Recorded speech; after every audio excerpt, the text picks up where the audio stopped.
I think we have everybody today. Oh, hello, Dr. Shaker. All right, well, we can go ahead and get started. We'll do our quick check-in. Any time constraints? Go ahead, Kevin. I think Mario has a time constraint, so does Amy, right? Yeah, 7 o'clock. Amy is 7 and Mario is 9? 6. Oh, thank you. Mario 6 and Amy Johnson 7. Thank you. Ron. We have Lori Brooks will be absent this evening, and somebody who told me that time constraint. Carl? Okay. And Carl has a 5:50. Anybody else that? I know some of our folks. Everybody else good? Good. All right, thank you. All right, well, welcome back. We'll go ahead and do our minutes from, was it March? March 30th. So, any comments on the minutes?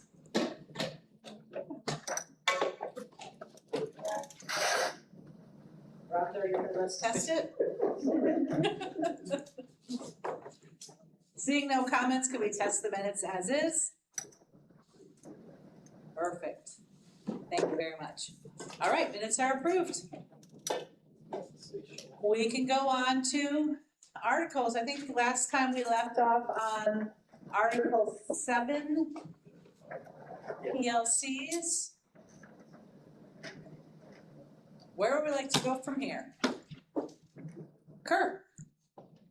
So I'd like to, we've had a lot of discussion about PLCs, and I believe that there are 3 options out there for PLCs. I mean, unless there's more story, I would like to test a status quo option for PLCs.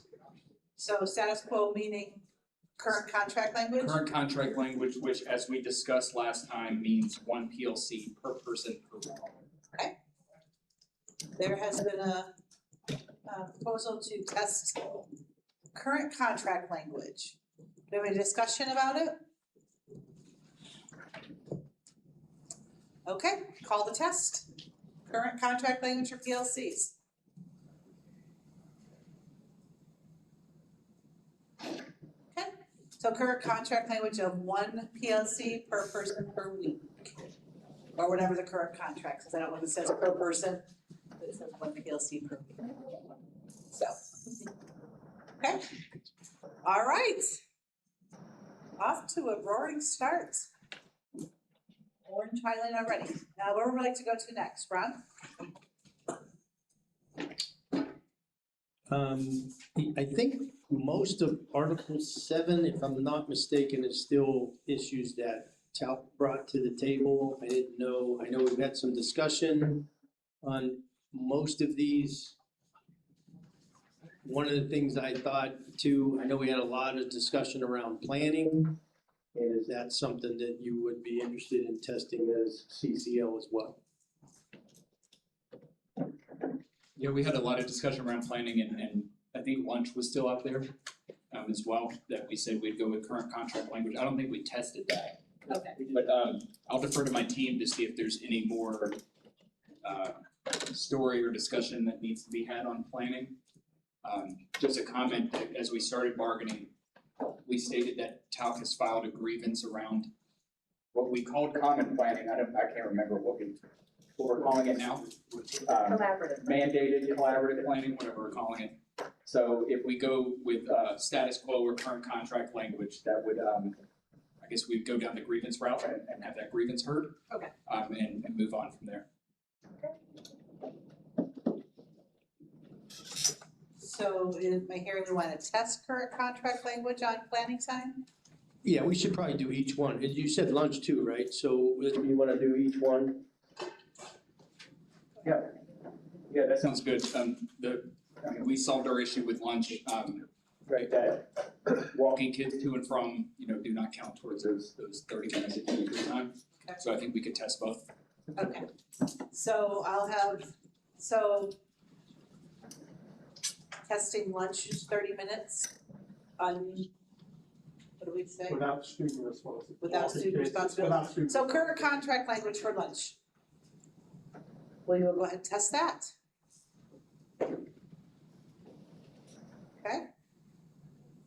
Looks good. And current contract language for planning, is that what you said, Kurt? Yes. Okay, current contract language for planning.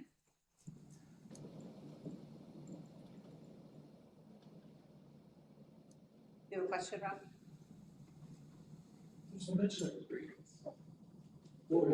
Yeah, oh, yeah. Yeah, you got it, yeah. Yeah, we, for those of you that don't know, there was a grievance filed over planning. We agreed. Yeah, it was right, I think it was actually before bargaining officially started, so we agreed to hold it in abeyance, see where we were, for those of you that don't know. Are you wanting to hear the grievance, here, Rob? Is that what you want to do? Okay, I just, it's good. okay, you're good. Okay, so we have agreed upon that, current contract language for planning. Excellent. I think we're done, right? Did we- 50%, let's go home. Okay, where do we want to go next? Check my notes. Yeah, I think we got school, in Article 7, we have school events and the holidays question. So we're gonna pull the holidays, right? 7.01 and 7.03 and 5.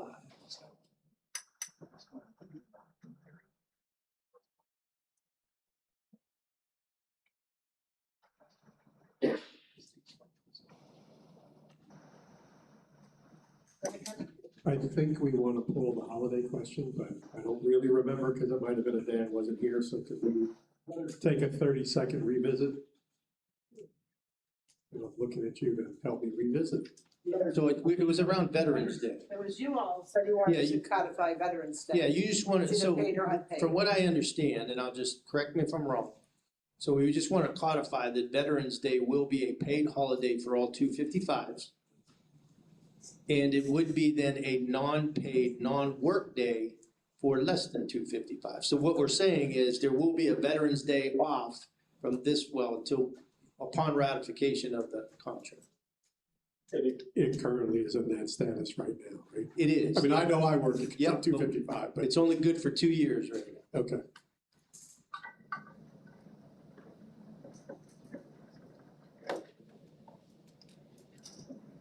You wanted to.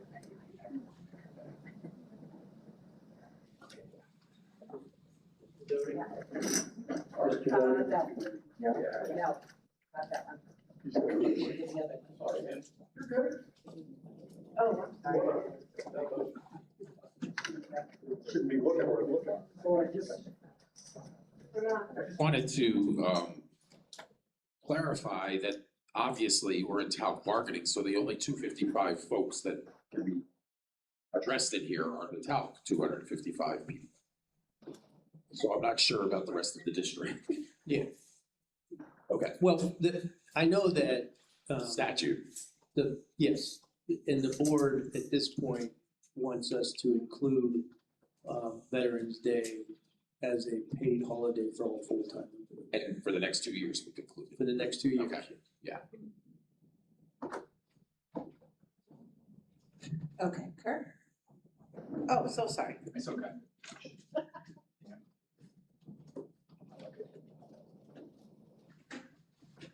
Thank you.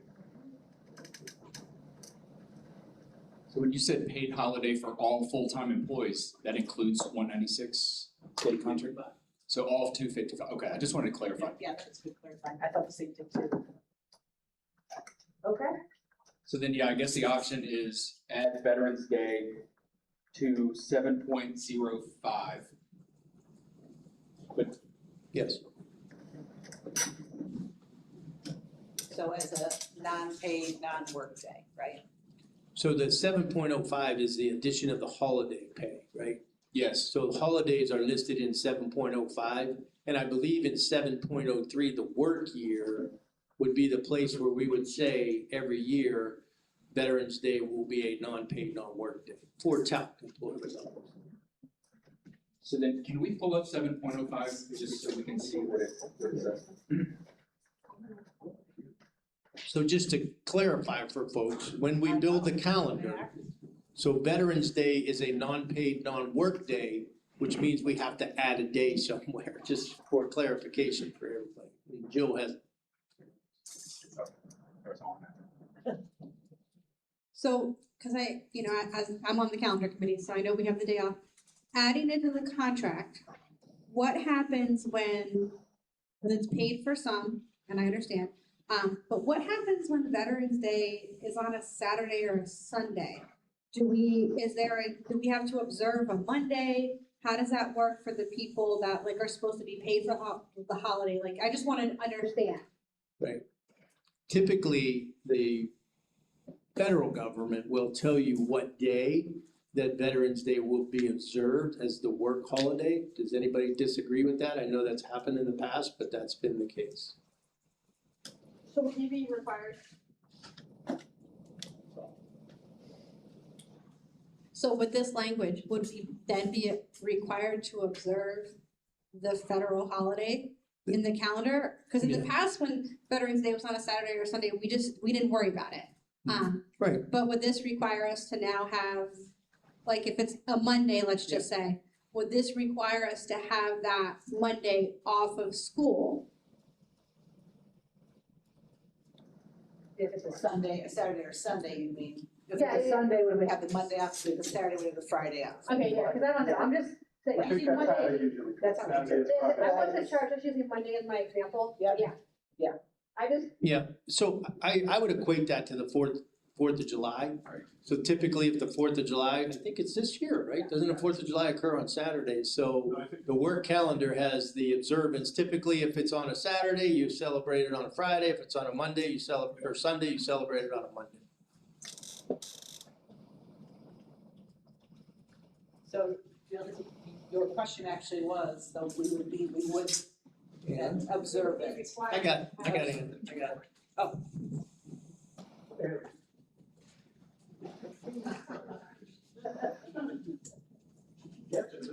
She's good, she's got hands.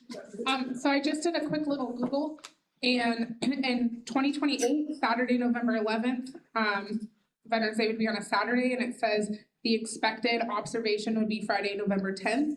And then in 2029, the expected observation would be Monday, November 12th.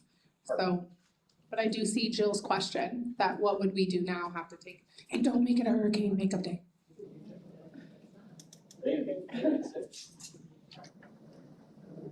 So then, so 7.05, when it talks about full-time employees, that's anybody in the bargaining unit working more than 20 hours a week. So if it goes here, that makes it a vacation day for 196 employees as well. So are you saying that you just want a line that says Veterans Day will be a non-paid, non-work day? Yes. 703, right? Yeah, I knew there was. 703 and 705. Right, and 705. Because 7.03 says, that's where the 6 paid holidays are. And it says teachers will not be required to work on the paid holidays established by the board. Right. So I guess that line would just need to go, maybe it just needs to go in, well, I mean, it can go both places, I Yes. guess. And I know the calendar committee was so fabulous this year that we did 2 years worth. But I know first semester, right? First semester is typically pretty tight, and one of the real objectives of at least the high school principals is to get things done before Christmas break. And so the real heat is in the first semester, and I'm just concerned about, I'll be on the golf course at this point, but,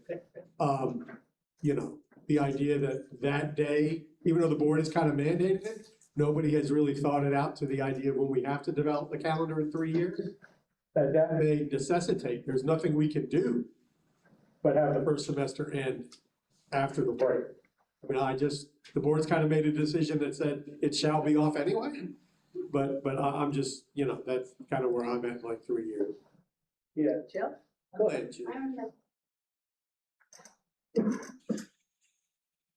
I just wanted to kind of reiterate Kevin's concern because I know that the board has expressed that interest, but right now, the way that it sits is that when Veterans Day is on a Saturday or Sunday, we haven't done a day off. And the calendar gets a little tricky depending on what day August 10th falls on. And so it's kind of like, if you're not on the calendar committee, it's kind of like a game to get days. And it all kind of depends on when August 10th is. And so everything kind of is based on, if August 10th is on a Monday, that's our biggest window for getting the most amount of days and minutes in semester one. As August 10th moves throughout the week, it becomes harder to get those minutes in. And so I support this 100%. My concern is now having to follow the federal calendar in order to be in compliance with our contract, and how that could impact our district calendar and getting the days and minutes that we have to have in first semester. That's my concern. So 2028 is on a Thursday. And so in that case, then it's much more challenging for us to get as close to 90 days in semester one as we can. right, it's the 90-day thing, but I know, correct me if I'm You wrong, don't have to have 90. but I think the additional instructional minutes gave us a little wiggle room.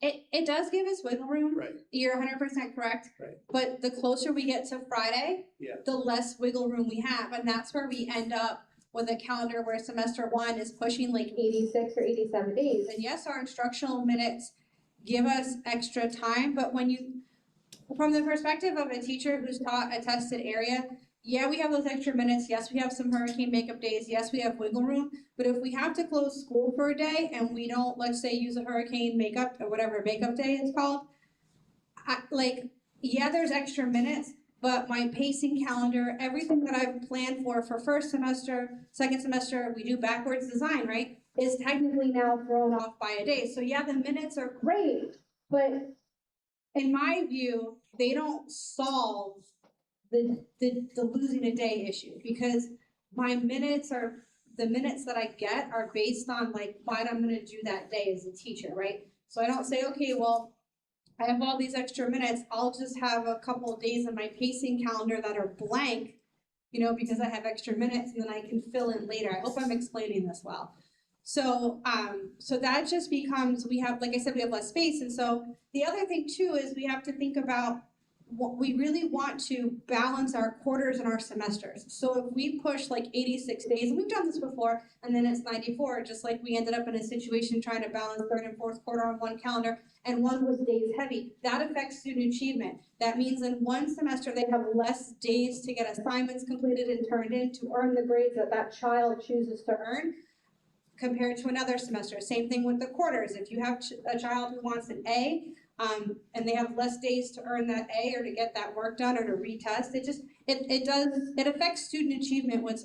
I know that we're here to negotiate the contract, but I know we always think about students too, so. And that does affect us as teachers, our workload, our stress load, if we're crunching, certain semesters or quarters into smaller days. Thank you, Jill. Okay.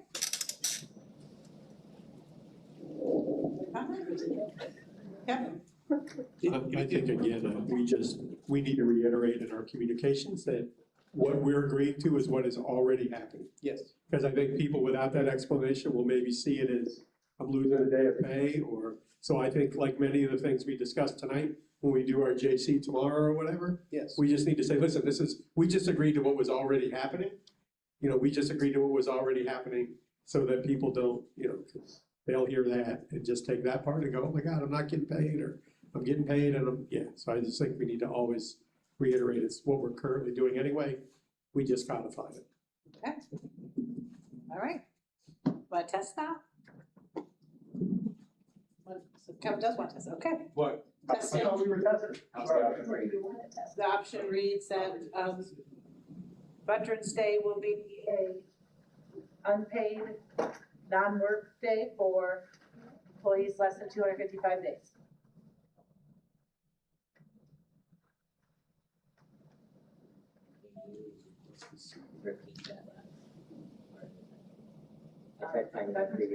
Unpaid non-work day for health employees less than 255 days.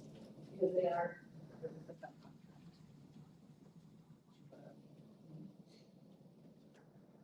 Do we need to put in there that it is a paid holiday for the 255-day employees. Yeah. Couldn't hurt. Yeah, we're good with that. It was.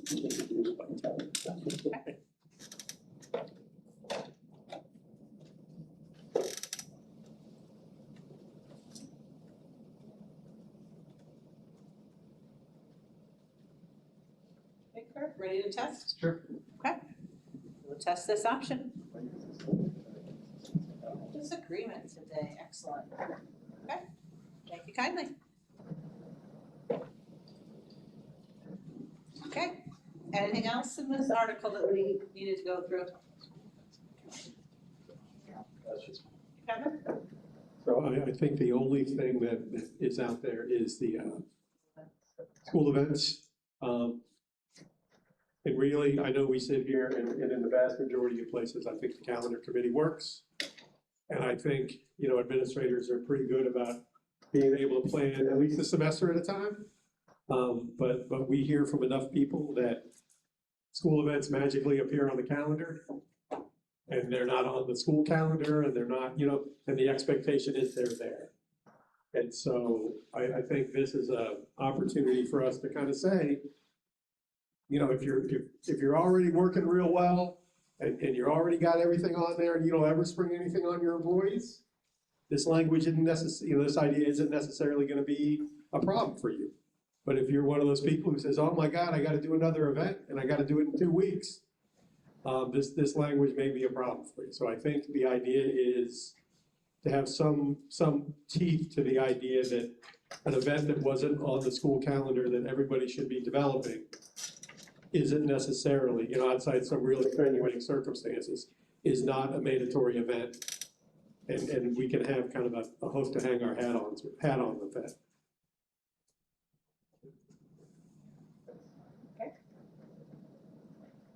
Do you have a formal option you wanna give? Yeah. Okay. Good.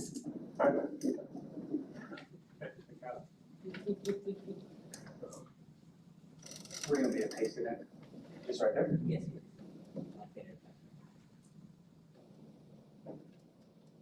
So the bold underline is the bold underline is the new part. This is 7.01G. Without reading it to you as it's up there, but events must be on the calendar, released prior to the beginning of the semester. If it's published on the calendar, that's the official notice that the event is mandatory. Anything that's not on the calendar or that exceeds the limits that we negotiated years ago are deemed voluntary. No. No, I don't have years ago.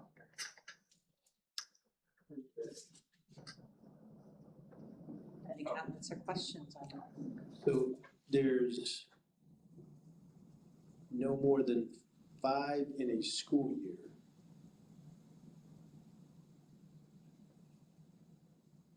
Any school year that not others.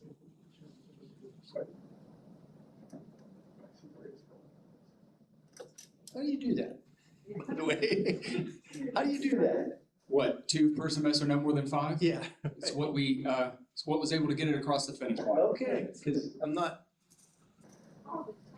It's not perfect, but it's what we agreed to. Because some things do pop Yeah, up. right, and I guess that's what I was considering, so when something does pop up, what you're saying is if it's 1 more and it's 5, can that still be mandatory, and anything beyond that then would have to be? So the 2 per semester, no more than 5 would still be a thing. But I guess what this is trying to fix is, it's February and some open house just now has to happen in March. And so I'm telling you in February that you have to be available on March 15th for an open house.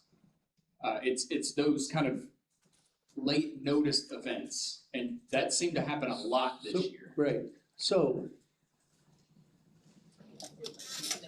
Isn't that the language says what it says, but you're trying to actually just put more clarity into the language. Because the way I read it, what it still says what it says. I know it doesn't make, it says what it says, right? So. Just to clarify, the 2 per semester, no more than 5, just to kind of go back to the conversation that we had during that time. So at the beginning of the school year, We all have, I mean, at least in the elementary world, it's like meet your teacher day, right? That's a required event for students to come meet and find out who their teacher is. Outside of that, they could do a curriculum night and a carnival. Because it's expected everyone's at meet your teacher. That's kind of how you get the no more than 2, but no more than 5. And then in the high school world, graduation is another one. So they may have 2 other things. There's certain things that we all know that we have to do throughout the school year. So as we were going through that conversation, whenever we decided this language, that's just where I remember that 5 came into play. That it wasn't okay, we're all gonna do meet your teacher and then only student conferences. So it kind of gave the principals flexibility because there are some of those district assigned days that we don't have control over as a school. So just to kind of clarify, because I'm not quite sure if you were here when we did that.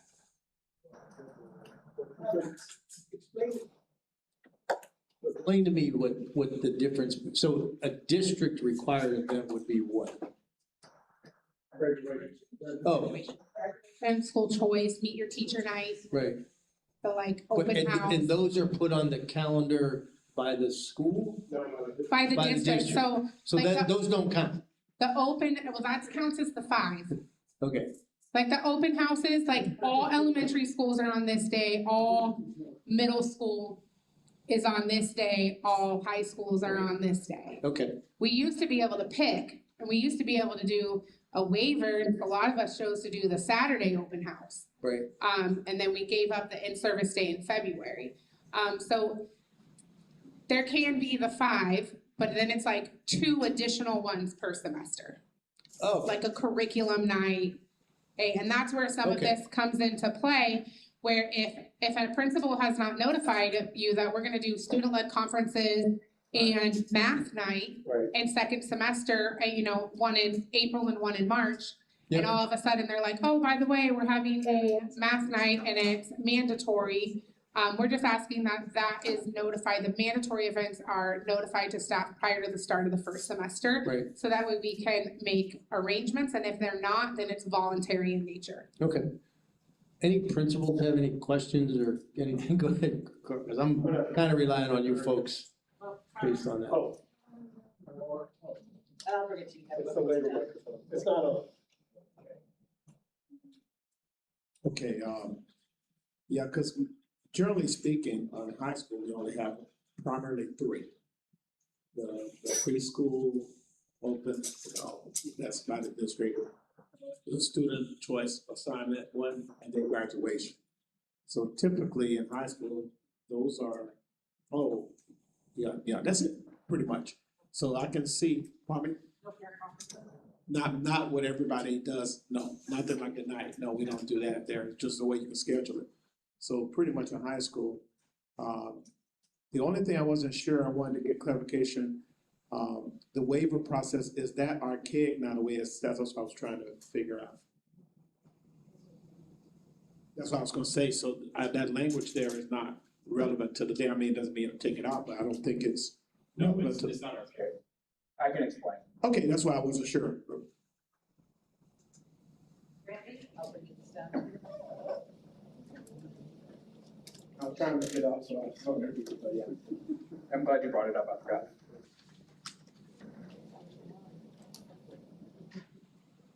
Well, and I was just gonna say, I know he said 3 elementary, we do tend to have 4 to 5 because Title I, schools are required to have 1 a quarter. So we have to have 1 parent involvement activity a quarter. So we tend to have 1 activity and then open house usually makes the 5th at Title I schools.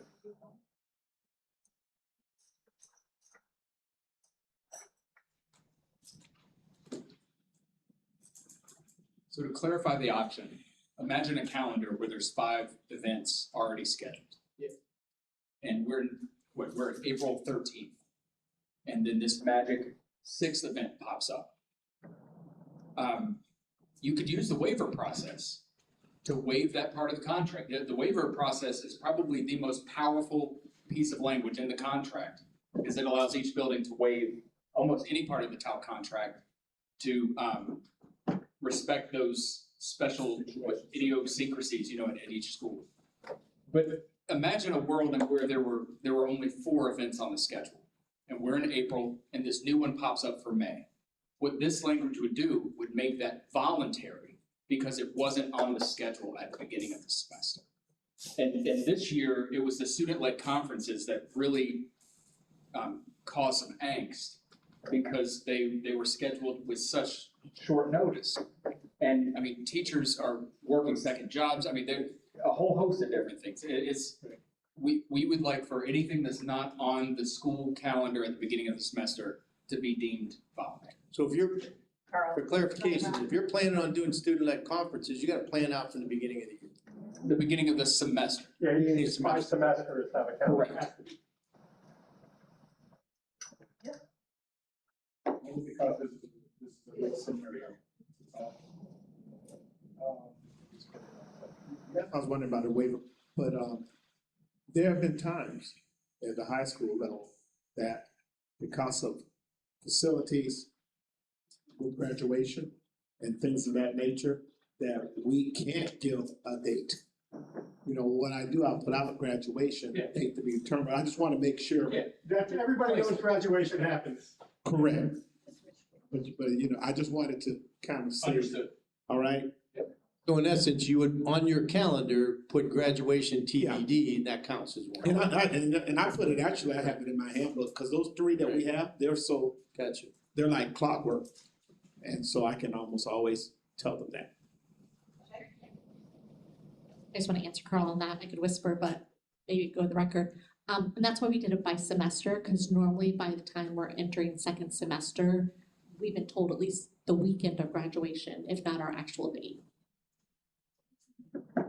I didn't remember.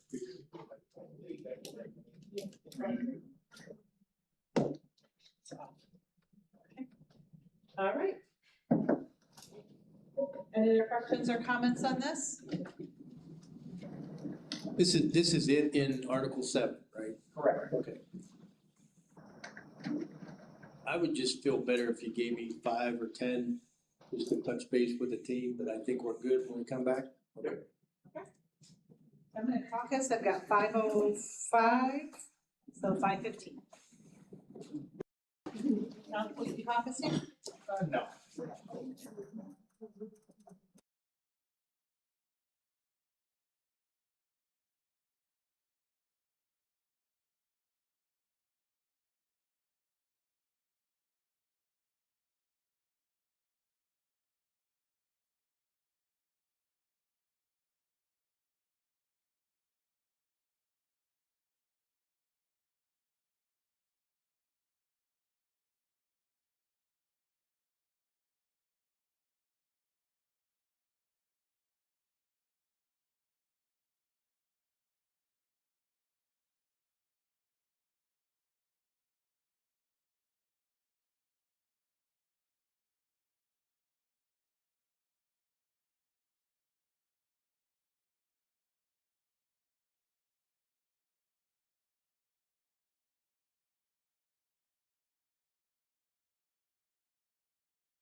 their seats, we'll get the district caucus report.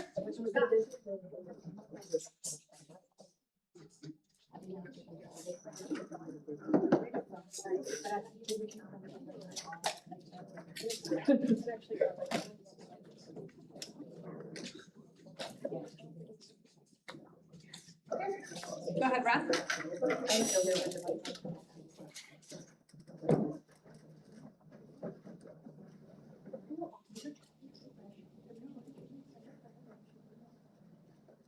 Caucus report? Caucus report, yes. So we are, agreeable to the concept of what we're trying to get done here, that these events should be planned. I guess just a couple of considerations that were brought up in caucus were, again, I think, for high school graduation, I think we all know that's an event. And Carl has explained at times when, he might have to wait till February, so if we put on there, we know this event's coming, it's a TBD type thing. We could do that. Now, the math night should not be a problem, we should always have that. But some of those larger events could be that, but we could, work with the school or the school calendar committee,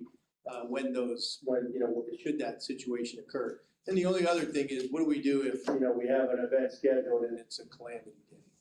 And it's okay to reschedule that event on another day, and we work with the calendar committee, so that's not, this language wouldn't limit us for that. It's just the event never happened, so we have to reschedule. Kurt, are we okay with the, if it has to be rescheduled? I like the word calamity day. I don't think we've ever used that one before. Wow. Yeah, I think listing graduation as TBD is perfectly reasonable. And working through the calendar committee for extreme weather days, hurricane days, yeah, I think that's reasonable as well. Well, if that's All right, reflected in the notes, Anna wants to add something, hold on.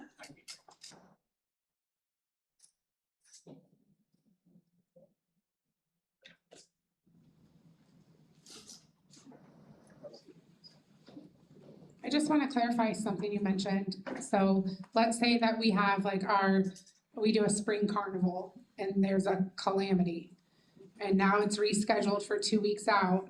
Can they still make that mandatory? Because I know, that makes me nervous because I'm a person who I work multiple jobs. So then to have to give up on short notice, I made arrangements with a schedule to work this day, and then 2 weeks later, I've got to give up an extra day of pay because of something that was out of my control, I think is concerning. And that's kind of the whole point of this language, is that things are showing up last minute and mandatory events are being mandatory. I kind of lost my train of thought there. And having such a short notice for to have a change in schedule to make something mandatory can be difficult. Thank you. we have Jill as well. Jill?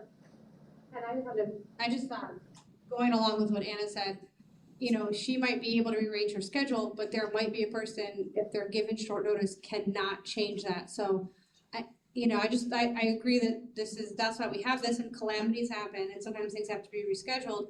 But I wonder about the flexibility in the event that a teacher cannot be at the newly scheduled event when we say, well, it's mandatory. Thank you for that comment. Any other comments? Kurt? Yeah, what could we do to work with folks so that, in a case-by-case basis like that,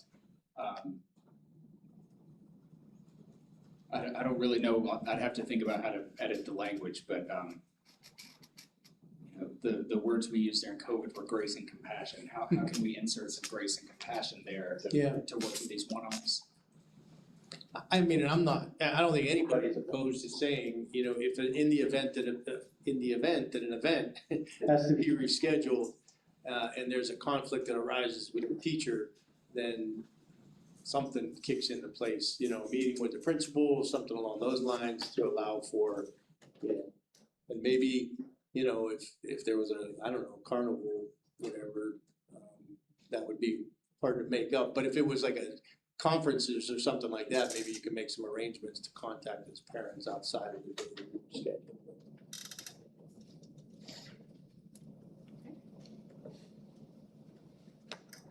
So current option is up here underlined. Are we okay with the current language? Kevin, do you have a comment? I think Kurt is working on modification and we may need to caucus, but we're gonna give him a minute to kind of do whatever he needs to do. And I don't know why people are talking about the weather calamity. We are never, and I mean never, dealing with what we've dealt with in the past 5 years. Okay, Never. I will be out at the beach if anyone would like to join us. Kevin said so. Blowing in North Carolina. Caucus, can we take 10 minutes? 10-minute caucus? 10 minutes, I please. have 5:20, see you at 5:30.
So, sorry.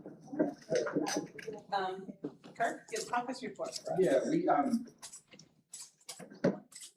yeah, I have a short caucus report. We talked about maybe some language to put up here to reflect some of the concerns.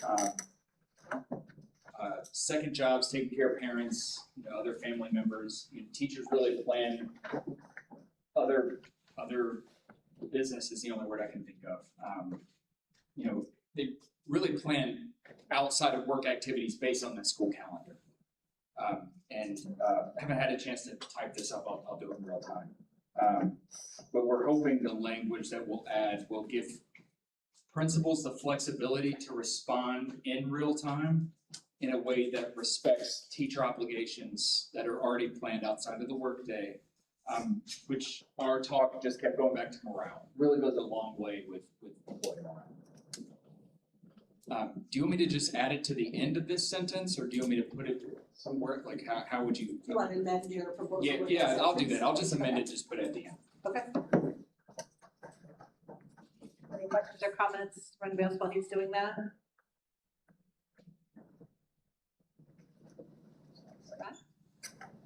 No. Okay.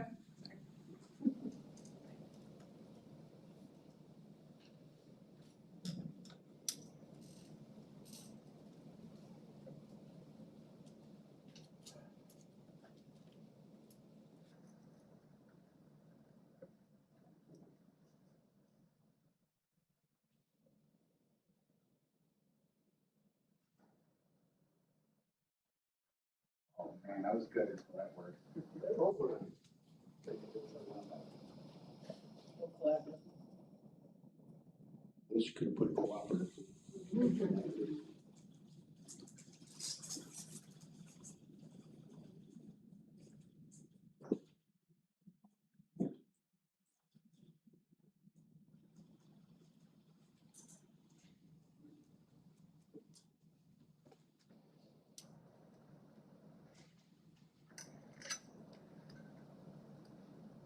I have newfound respect for those who take minutes in real time, because typing in that type of pressure is not easy. Kudos given. Jay does an amazing. Kudos given. So yeah, this I'm hoping that this respects kind of the conversation that we had, that if there's something that impacts, we talked about extreme weather, but we had a story at one school, a transformer blew 5 minutes before parent-teacher conferences. A water main breaks, or just insert calamity there.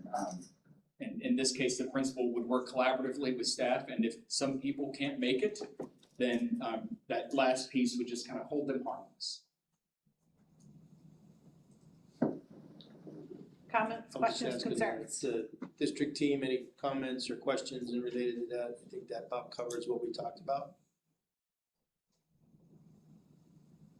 Okay. I think you might be ready to put that to the test. Test it. Okay, we will go ahead and test this option from TALC as amended.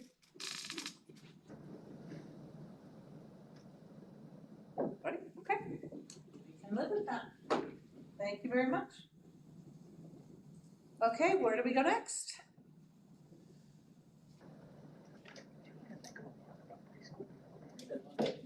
Amy? Can I just make a remark? It was part of our caucus. And we don't have this piece open, but I just want to throw this out there.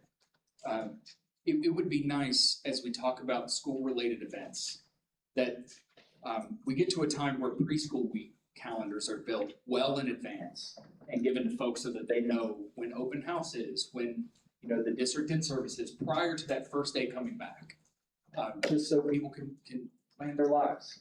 And plan around that. I mean, that first week is hard enough as it is, the preschool week. So just some food for thought as we go back. I don't know how those inner workings happen down here with district in service days and open houses that are planned at the district level, but maybe those would be planned in May, or at least the dates given in May, so people know. Yeah, just some food for thought.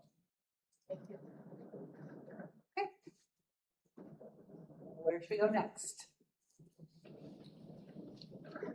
If you wanna take a side road here, we did talk a little bit about a housekeeping item that has arisen, so that one might be another one that we can knock off the list. Talking about Article 13, Yes, the special instructional labor management? yes, Okay. Do you want to talk about it or do you want me to?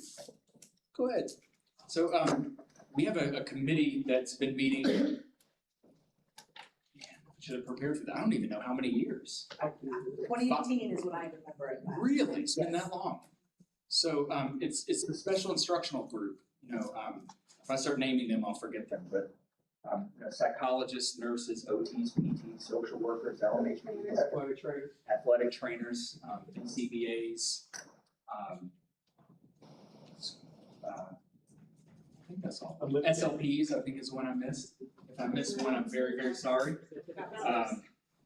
And school counselors. But that group has their own labor management group, or meeting, that's held monthly. And TALC provides representation, no, it used to be monthly, now it's every other month. And TALC provides representation from each of those groups, and as I'll use Kevin's words, that's the group where the people that encounter the issues and can speak best to their issues, solve those issues collaboratively. And that's just a committee that's not in the contract. So we talked about adding that to the contract during the last labor management committee. And I think the language should just say something along the lines of one member from TALC for each constituency group or each job title. I don't know how we want to word that. And the meeting will be held. I don't think any of these say how long, but or what the calendar is, so maybe we don't have to put that in there. But. Yeah, we usually just have the objective, and I think Ron wrote an objective that was pretty, oh, sorry, just kidding. Yeah, no, I did. I did actually, right. Yeah, just something kind of benign in case we need to change the focus of it, so that we're not tied to something.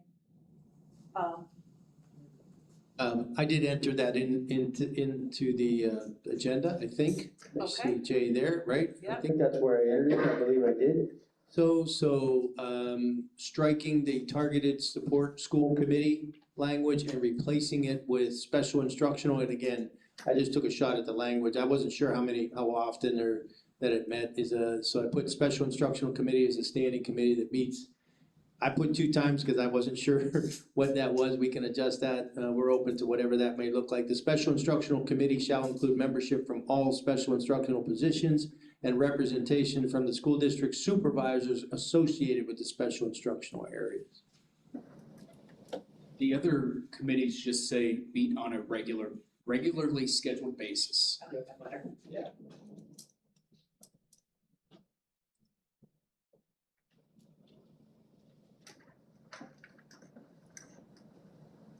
Kevin? On a personal note, I want to thank us for putting this in here. This is really something that I really want to see in the contract, because like Kurt said, I don't know what a nurse needs, but I know who does, and that's a nurse. So if I'm making decisions for a nurse without consulting them, the decision can't help but be bad. So I'm glad we're like cementing this forevermore to give them an opportunity to kind of work their own things out as they see them. Thank you for that comment. Any other housekeeping item for tonight? Sorry, Anna.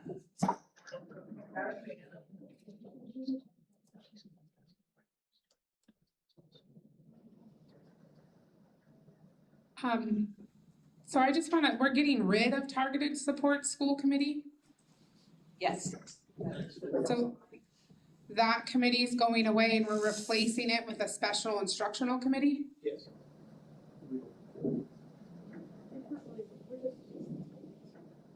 Why? No. So like the, Hang on. We're filling a hole. We're not replacing it. We're doing 2 separate things. We're taking out targeted schools and we're putting in special instructional. We were putting in special instructional anyway, we're just doing a swap. So special instructional is not gonna do the work that targeted support had done in the past.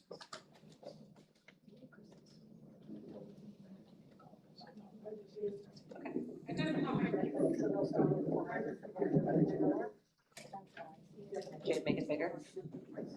No, it's okay.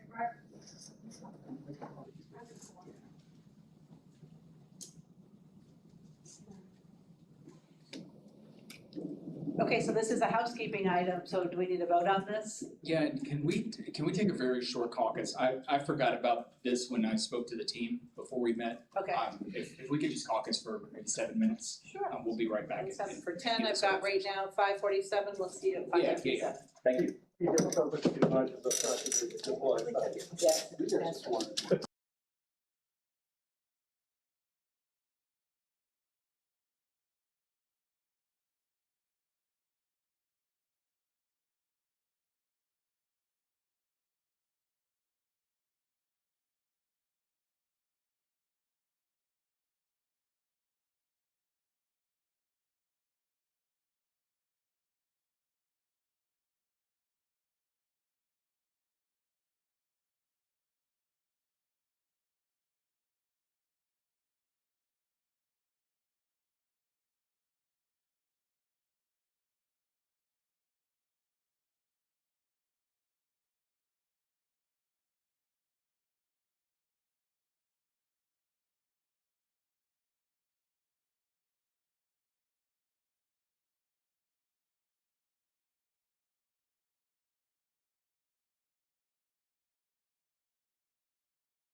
for us?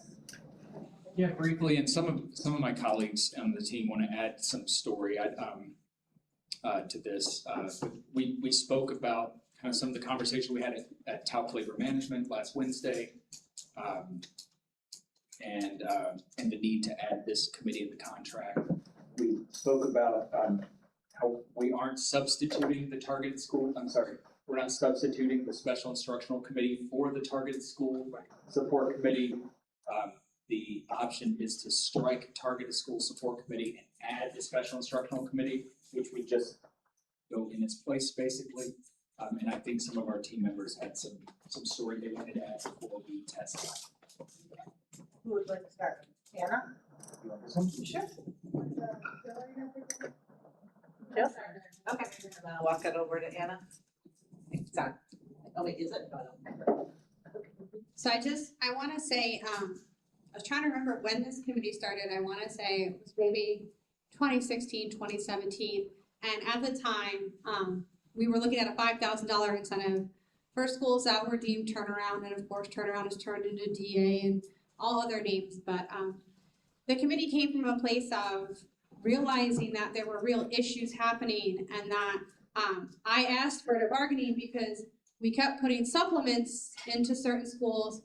And from my perspective, we were throwing money at a problem without necessarily looking at the base of the problem. Like, we just keep giving supplements to teachers, which is great. I don't want to take money away from teachers, but there were bigger issues there. And coming out of a situation where teachers had been removed from the school that I was working in because their test scores weren't good, and they had to be forcibly transferred to other schools, and knowing that really harmed those teachers, that it hurt them. They felt like they hadn't done enough or they weren't good enough. To see what those teachers went through really affected me as a teacher. And so that's where this committee came from. And our first year, we struggled a little bit getting the committee off the ground, but in our second year, we started doing really meaningful work, looking at blind reviews of schools, rating them, ranking them. We took the supplement from 5,000 to 4,000 so we could support more schools, because our goal was to help schools in need. We discussed wraparound services. We discussed bringing programs into those schools. There was a lot of meaningful work in those years. And as the time has gone on, our work has been less and less meaningful. And as we talked about, COVID came and it became difficult to get data. And then Ian came, and as time went on, as teachers, we were provided less and less information to have those meaningful conversations and to select schools. And so recently our team has talked, and we kind of said maybe it's time for us to move on. The district seems to have their own plan and their own view for how they're going to support these schools, and maybe it's time for TALC to step aside and focus on other more important issues. But I just wanted to share it because it is hard for me to give this up. This has been my passion for a long time, so I'm sad to see it go, but I think it's time. Thank you, Jill. Anna?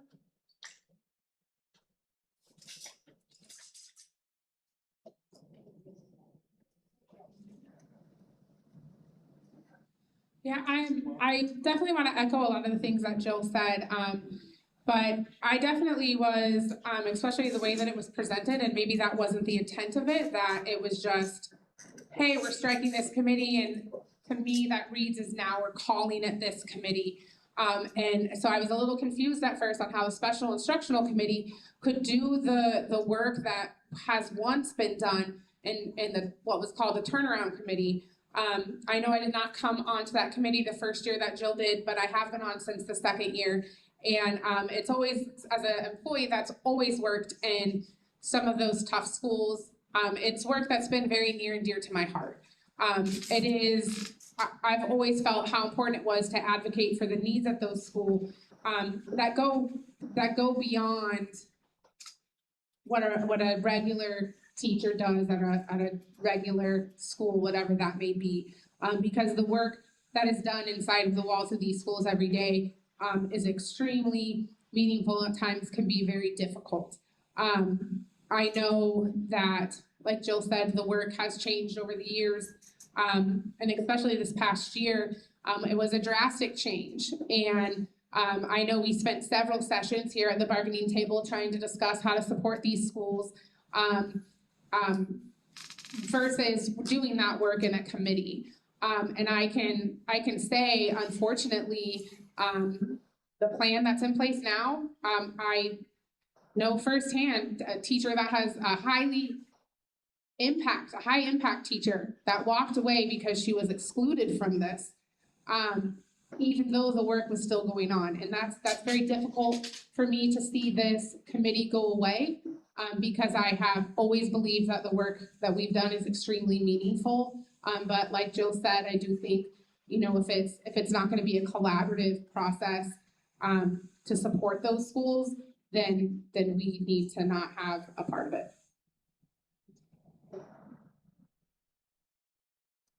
I haven't been on the committee as long as they have, but I'm really disappointed to see that we're gonna take this route, especially since we have wanted meetings this year and we really haven't had one. They've been canceled for one reason or another.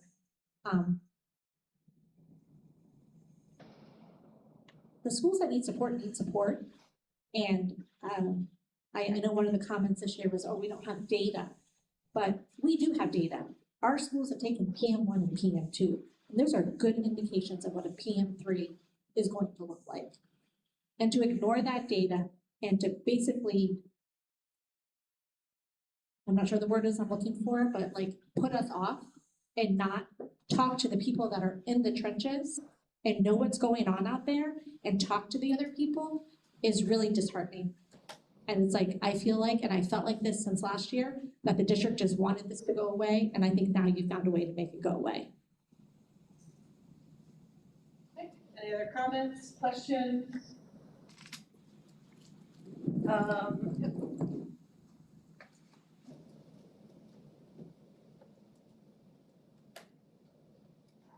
I think also with that decision that was made by the district, we also need to consider that special instructional usually was also provides a great deal of services and wraparound supports, and they were excluded from those incentives. So I was wondering if the district was going to reconsider them again. Lashonda?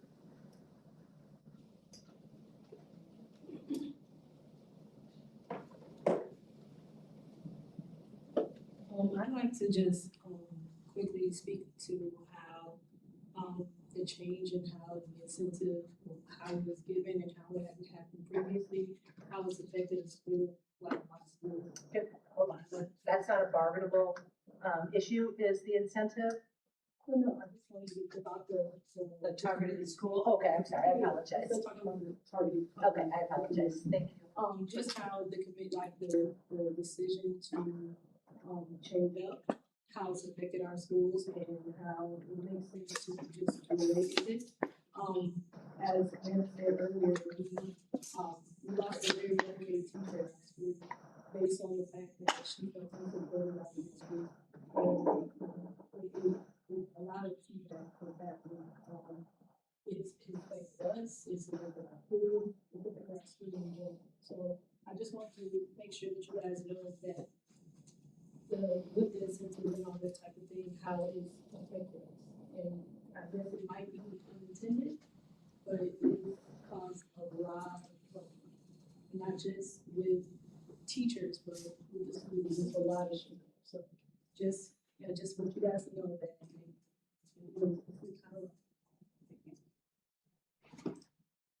Any other questions or comments? Nope. Okay. Do we want to test this language? Test it? Okay. So the option is to test striking the targeted school committee from Article 13, adding, not replacing, but adding the special instructional committee. Can you change the word replace with add in Ron's part? Ron, are you okay if we change that to add? Yeah. Okay. Shonda, you're okay? Okay, thank you very much. Another orange highlight? where do we go from here?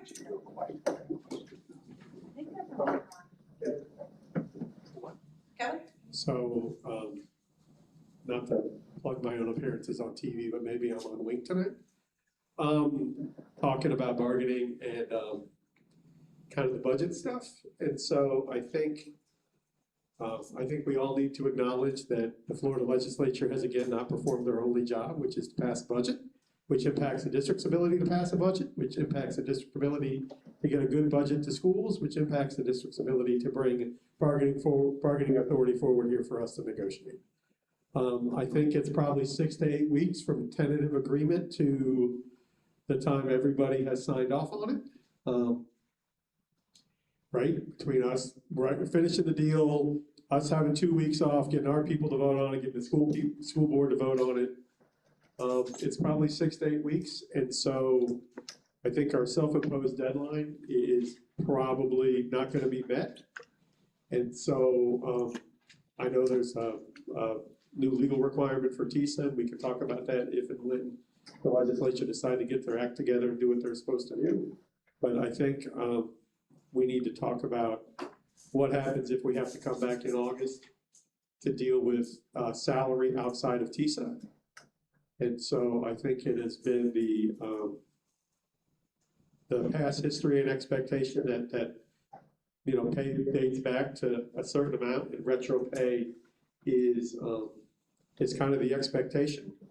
And so I think, you know, through no fault of any of ours at this table, we may be put in a position where we have to have that retro discussion. And so I just want to have some kind of like little agreement that retro is not going to be a problem if we have to come back and talk about money outside of TISA. Kerr actually wrote a question, if you'd like me to read the I question. would love to hear the question. How can we provide certainty for employees this year regarding compensation in the event external delays impact the bargaining timeline? Very good question. I didn't write it. And closing one, I had to read it.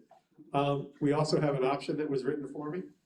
For FY '27, only negotiated salary increases shall be applied retroactively to July 1, 2026, regardless of the date of ratification.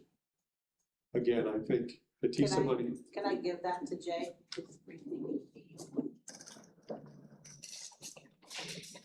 And again, we're gonna have to have the TISA discussion, because even that is, the House has it only going to employees with 20+ years experience. The Senate version has it going to everybody. So I think, again, I asked for it maybe a couple of weeks ago, the list of TISA eligible employees, how many that would be. So I think, and the job descriptions, so we can figure out kind of what we're gonna do with TISA very quickly once it's decided upon, because that does have a date certain now. And then what we're gonna do to non-TISA employees, so they don't get the impression that the only raise was the raise that the TISA employees got. So, so I think we need to, you know, maybe entertain this option and then come back with some data around job descriptions and TISA eligible, how many there are, and kind of what the experience level is of that group. I mean, we're not talking about a lot of money. If we honestly divided it by everybody in the bargaining unit, it's only $25 a check. So it's not a really substantial amount. It's money, but it's not substantial based on what we usually negotiate at the table. But the legislature has really made a big deal out of this enormous amount of money that they're putting in people's hands.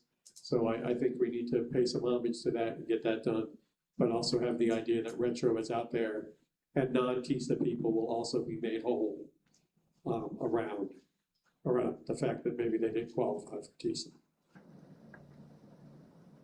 Okay, thank you. So we have a question, how to provide certainty, and then an option. Ron, would you like to respond? So I feel like we're opening Article 10. And I don't think that that was in the plan at this point I'm not necessarily prepared for that discussion about Article 10.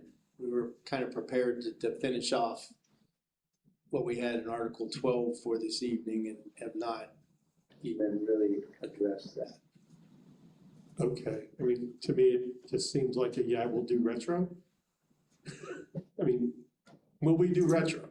Is there a commitment to do retro? I mean, and if we wanna put it on the plan for next time and you can prepare for it, I think in the past that when it came to compensation, those kinds of things were presented to the board. They actually went into the board first, but we decided to handle that in a different way, that we'd have some discussion. When we get to Article 10, we would take a look at some interest, and then we would go ask the board for their authority. So all of those kinds of things, I would imagine, would be part of what is presented.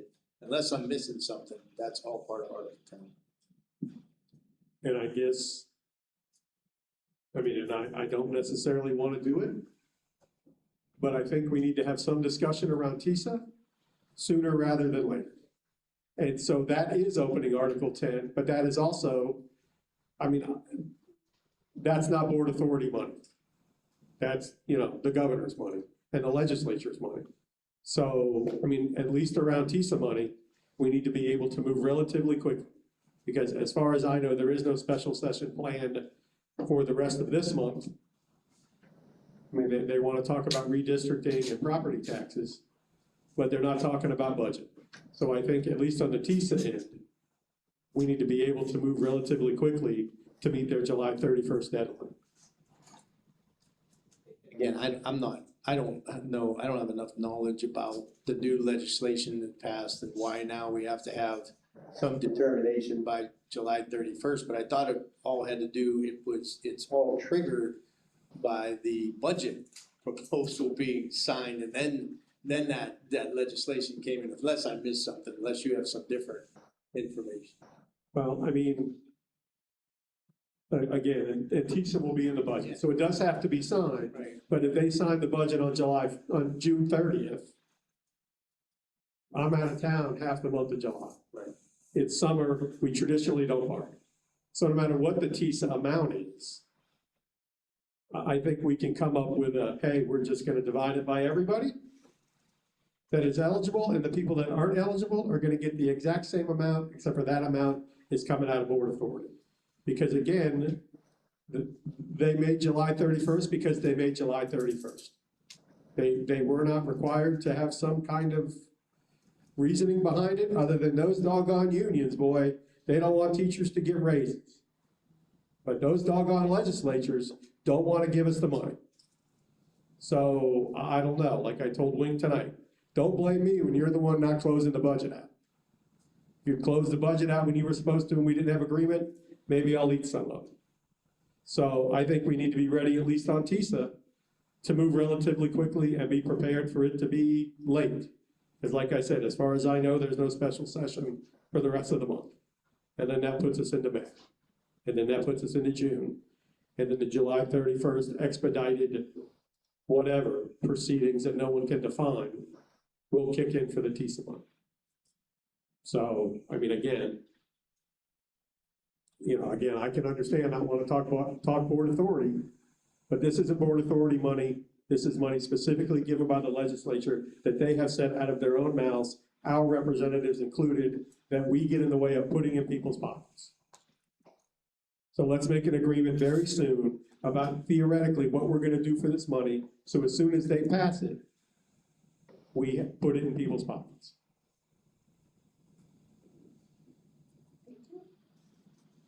So do we want to stick with this or move on to Article 12? I believe was part of the. Yeah, I'm, like I said, wasn't prepared to really, we could take that into account, and hopefully we get what we need to get done either tonight or the very next session, and we'll be primed and ready to go with our. Yeah, we can move on to 12, if, just one of its points, it would be nice from the district side to see a list of all of the TISA eligible positions so that we make sure we're on the same page. And Yeah, we'll get that to you by conversation. ASAP. Thank you. What we have to determine is who in the past is that what you're asking, right? Who in the past has received TISA? Because it's been around for a while. We've just It's been around for a always, number of years. I mean, I Yeah. think it's statutory which job descriptions are TISA funded or eligible positions.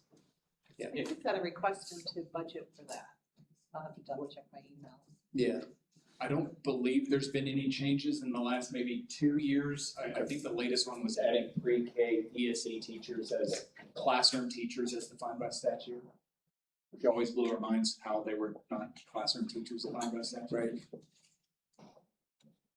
Okay, that'll be done ASAP. Okay, so Article 12, I can't remember, this is the domestic. That's one, yeah, that's one of the, if you want to start with that, that's fine. Sure. Article 12, Ron? Yeah, I know we have a question up there, if I can get back to the They will agenda. put it in right now.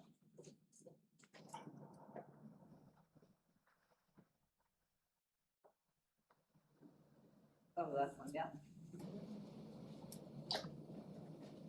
So we did, Or no, it was the fitness. we the actually second had one okay. question that we'd like to remove, or whatever way. I know you just talked about current contract language, but for us, after a long discussion, the idea of ensuring student achievement in classroom when teachers are absent, we'd like to just remove that question as an issue. Current contract language, that was the discussion about increments in sick time and personal time. So moving on to the second one, the second question is, how do we ensure that all staff are capable of meeting all requirements as stated in job descriptions?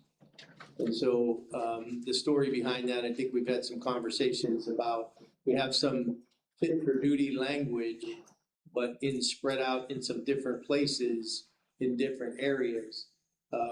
There are districts that have codified language that talks about fit for duty. We actually have a board policy in place right now in both the 3,000, 4,000, and 1,000 for administrators that addresses fit for duty.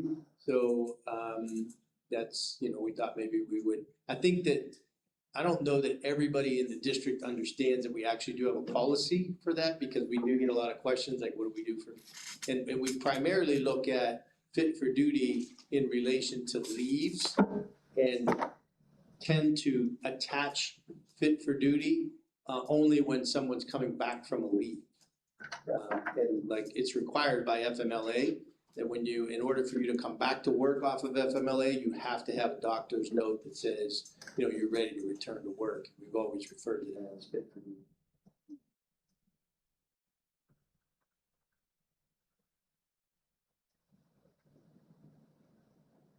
Any questions or comments, or do you want to put an option up there already? I can put the option. Okay.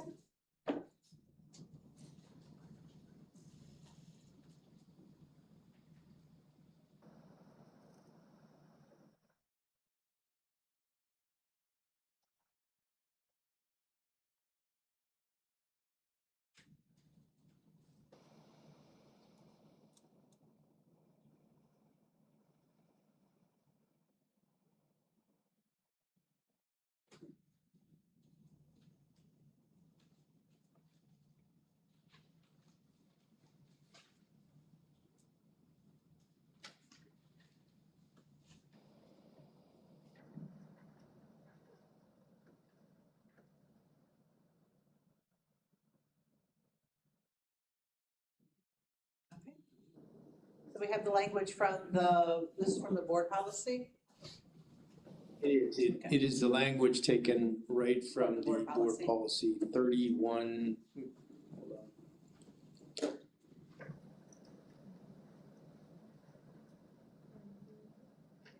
I believe that's the 130. What was that again, Kirsten? 3161. 3161.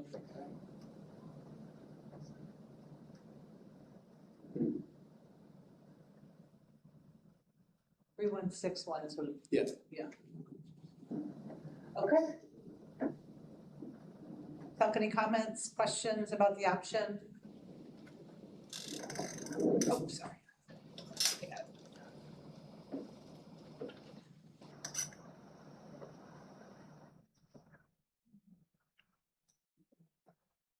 Some of the things we were talking about with this is what type of assessments would you be looking at from doctors? What are the limits to the information when you're talking about fitness for duty? I know we were talking about FMLA, but this could also be used in other contexts. So if you believe in employee's performance requires fitness for duty testing, who would be assessing this? So right now, the alignment is we would use a physician that would be someone to determine that. I think the policy says that the board can determine that physician, and if we do that, the board pays for it. So with that, I'm thinking about, do you have a differentiation for whether this is a perceived mental health issue or a physical health issue? Who would be the one assessing this person, and what would be the scope of release within HIPAA?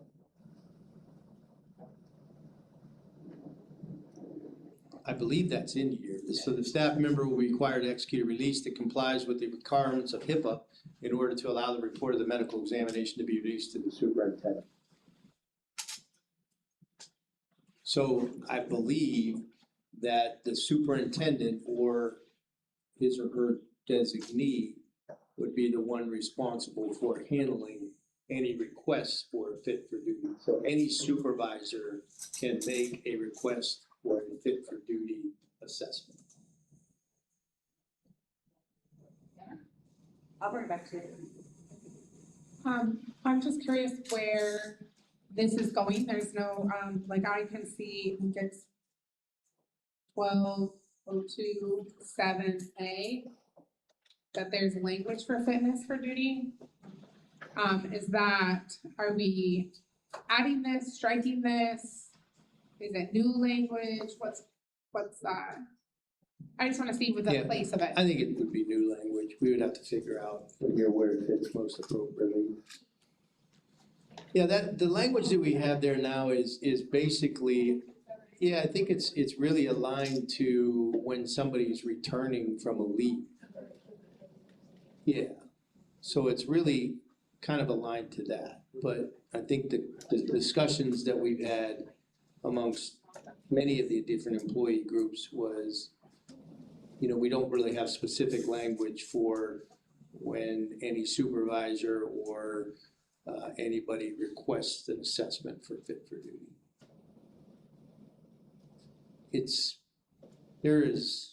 When we've done some research, there's a lot of districts that have this language in there in the same area. Heather?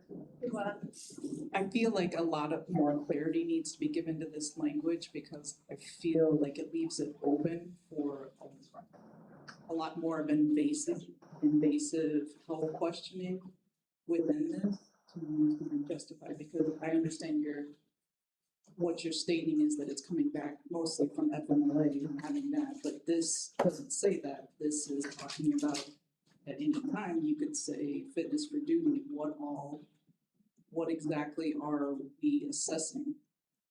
I mean, fitness for duty is a very just vague statement here.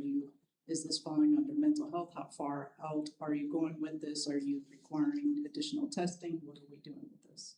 According to the policy and the interpretation through Neola, it is anytime a supervisor has a request that the employee has difficulty performing the essential functions within a job description, they may request a fit for duty.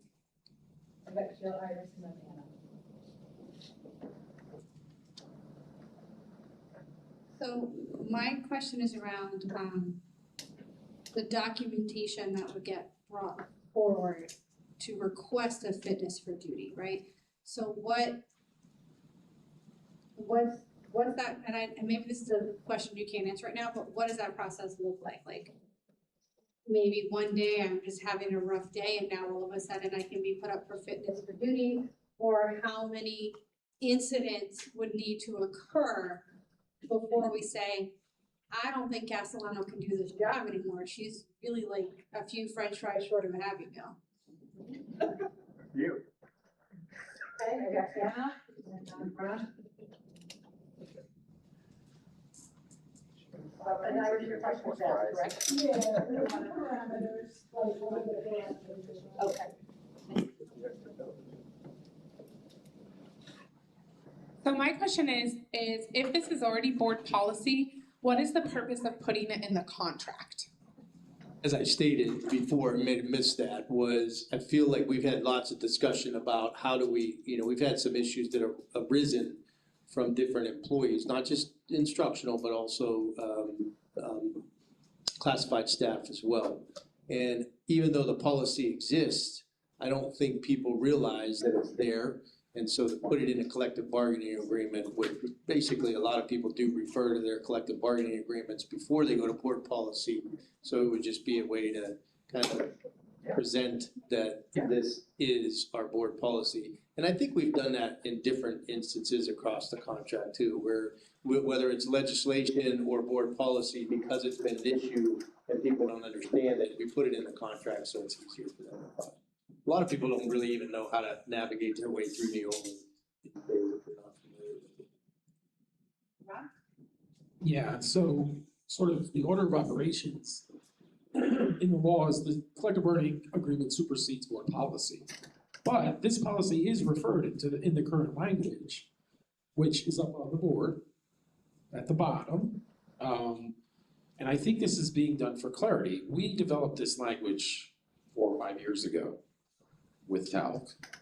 And it wasn't easy. Because for a while we didn't have any fitness for duty language in the contract, and we brought it back. So this is what we landed on. So I look at it as clarity. I mean, that's what we're trying to do, is clarify the process. I will tell you, I am intimately involved in these issues, as is Ron, and they are few and far between, thank goodness, but to answer some of what has been thrown out there, yes, sometimes they are for mental health. Yes, sometimes they are for physical health. More often than not, recently, it is mental health. So they are sent to an appropriate provider.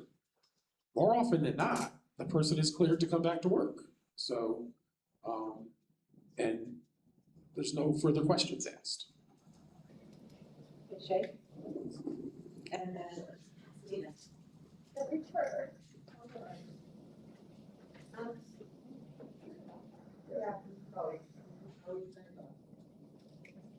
So I have a couple questions here.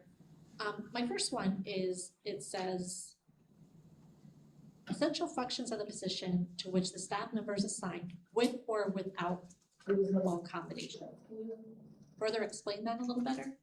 Yeah, so I think that refers to when an employee may come in, whether they have a health-related issue or something, they may ask for kind of under ADA guidelines for accommodations. And so, and we've, again, as Attorney Dodo has stated, we've actually struggled with at times because we're not really, I don't know if we're 100% qualified to determine what accommodations should be in place. We try to put together a committee and get the recommendations, which usually involves somebody in the health field to help us to determine that. And not always does a person who comes in and requests ADA accommodations have a doctor's excuse or a note that they bring with them. Somebody falls and breaks their arm or whatever, they may need some accommodations that we have to figure out, like what is the essential job functions for them to be able to do that. And I can tell you, it's unfortunate at times, but there are things and accidents that happen to folks that will not allow them to perform those essential job functions. So rather than us being subjective about that, I think that's when the fitness for duty language comes in. So, okay, there's definitely an issue here. You've even requested some accommodations. We have to make a determination to know really what can and can't you do that's related to your job description. But isn't ADA now going through MetLife?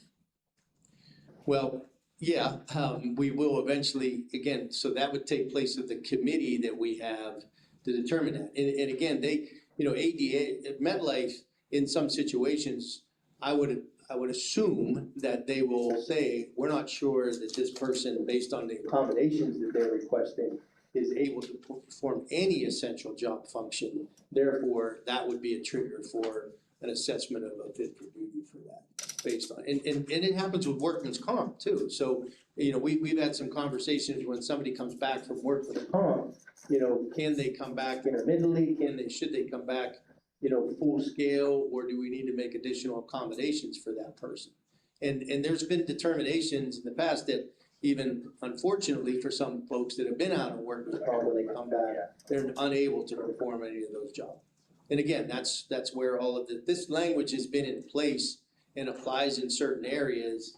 And we've actually used it, I know even this year, and so it's just, again, like, where do you find this language, you know what I mean? Where can we easily access it? Because we've used it on occasion this year. I guess my biggest concern is, so, for example, I'm legally blind. I have ADA accommodations that have been in place for years. If 2 months from now, my principal says, well, you're blind, I don't know if you could do your job, I'm gonna send you for fitness for duty. And this language sounds like it would give the ability to do that. Yeah, they would, but I mean, again, you can't discriminate against someone who may have a disability either.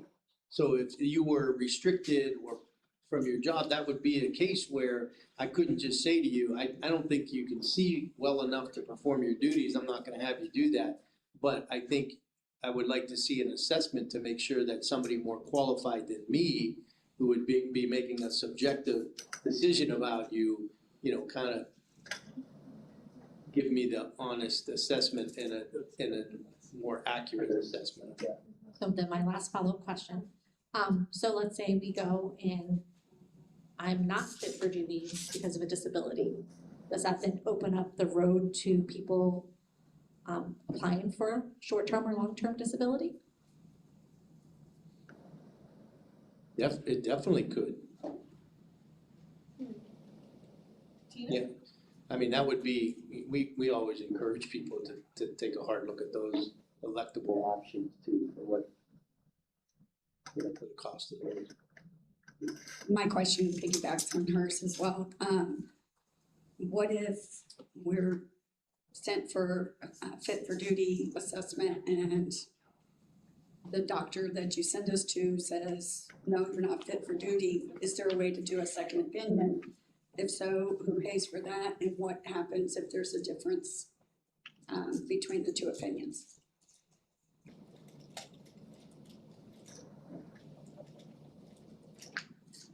Amy, you want to give it to Rob? That seems like a legal question. You want to answer that? You are the board attorney, you could speak on it. We got a lot of things. That doesn't mean I'm going to. So I think this is gonna answer your question, but I'm not sure I fully understand the question. But, so again, upon the recommendation, or, I'm sorry, yes. The superintendent may recommend the instructional staff members dismissal based on the results of the examination. That's in current policy. That could be the case if the fit for duty comes back and we determine that the person is capable of performing the essential job function. Is there a possibility of having a second opinion?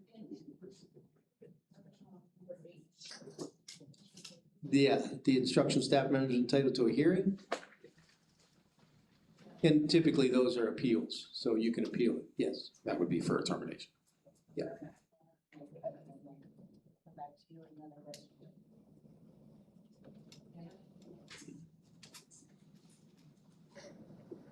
So my question is, how does this fit into the leave part of the contract? Is it because the employee would not be in the classroom?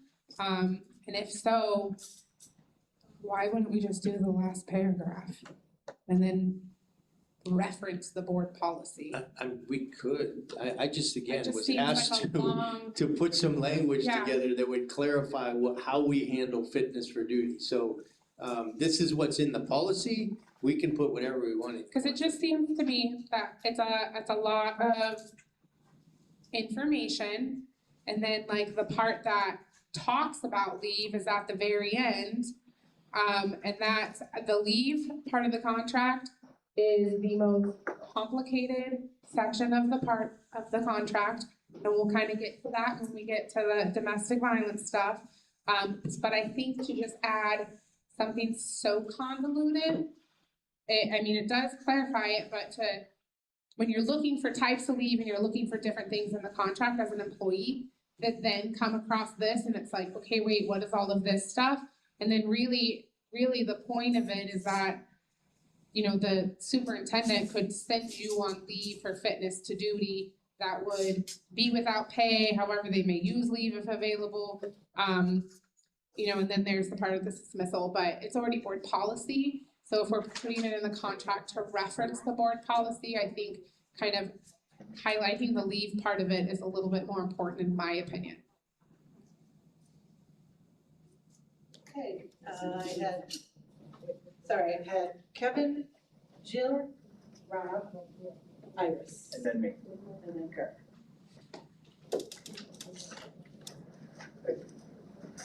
So I have, I think some maybe questions that have been asked, but haven't really been answered. So let's say you decide, under this policy, you decide I'm not fit for duty.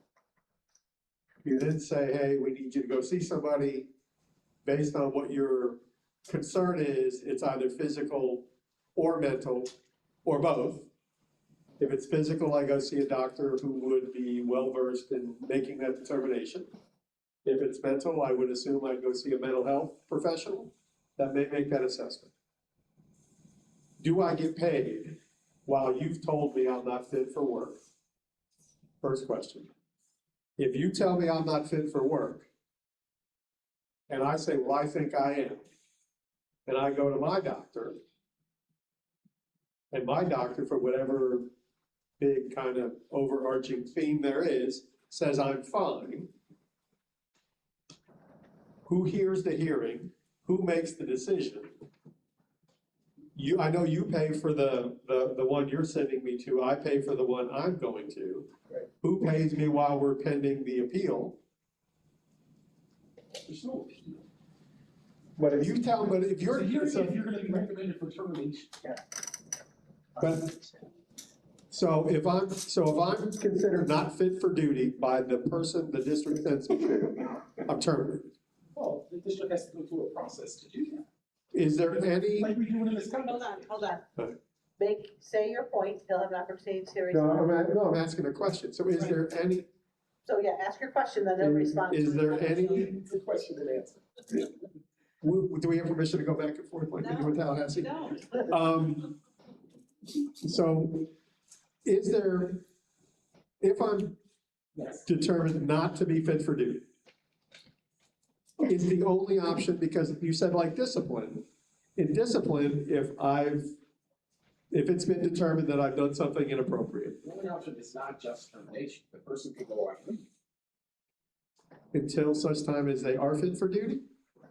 Correct. Okay, so it's, okay, that's what I was asking. Is there a box here of solutions? And they get paid for 3 days pending the exam.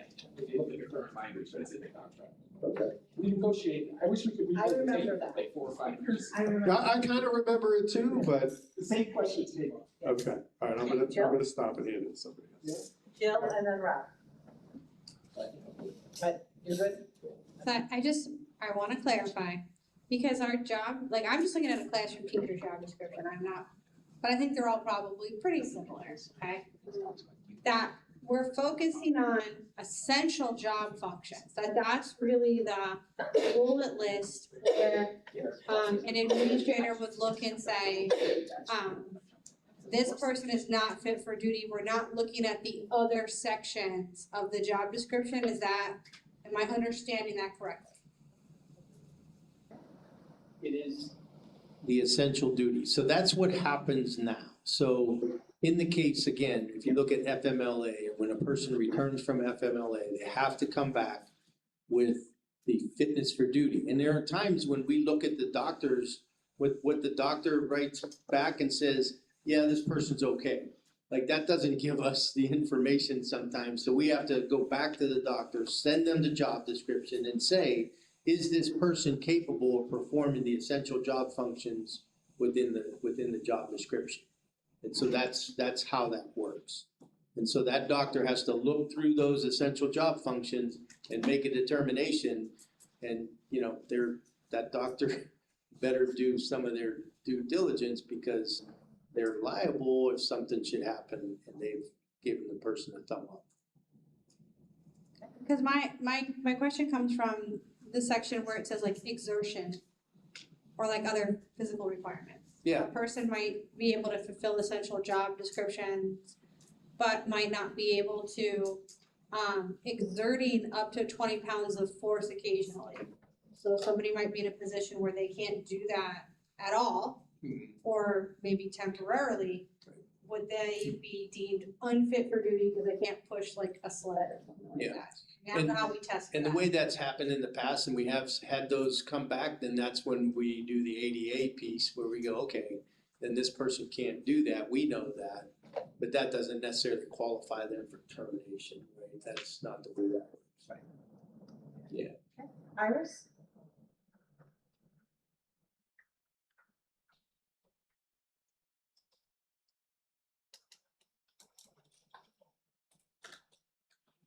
So I think since we're talking about leave, in regards to leave, this fitness for duty in the current language kind of triggers that situation after 10 days. Whereas the policy, it seems as if this can happen anytime. That's true. So I think that there's not enough parameters there to like protect our members as well from that. I mean, we can just go with the board policy. You know, we have a board policy in place and that's what we use. We don't have anything else in the contract that talks about that. We had that conversation that we probably, pardon me? The fitness for duty talk about it. After 10 days of absences, then that would trigger an alert to Right. say, well, maybe this person is not fit. Right. And that's why it's in the leave part of that. But the actual fit for duty policy that we have doesn't necessarily, like I said from the beginning, our fit for duty language that we have in the collective bargaining agreement is attached to leaves and really it's attached to return. So under number 7, return from leave, A is where you find the fitness for duty language. So it's directly connected to when a person returns from leave. What we've been kind of asked to do, because we've done this, because we have a policy that says the district can do this according to the policy, was to come up with some way of making sure that all of our employees understand that we do have a board policy, that you can find it, which you can't currently find it in the collective bargaining agreement, so that they are aware of what the policy actually states. And so that's the whole purpose of how do we make sure that our employees understand that there is a policy in place to allow the district to request a fit for duty examination. I would agree with Anna, as stating that reference to the policy. Russ? Yeah, I think, It's okay. No, go ahead. I was just gonna say, I think, honestly, the intention here is to make this clearer, not more confusing. So, and I do understand the comment about the 10 days, and that's for people that have chronic absenteeism because of something going on. The board policy speaks to really the way the process is conducted. I mean, so it depends on what you want in a contract, frankly. Yeah, and just a side note, so, you know, FMLA requires us after 3 consecutive days of absence to contact the employee with FMLA. Now, you know, if the employee, we know, you know, if the flu's going around and we talk to the employee on the phone, we may not do that at 3 days because we have some evidence. But so I don't, you know, even this policy that says is really, I don't, you know what I mean? I don't know how accurate it is in relation to when somebody goes out of work.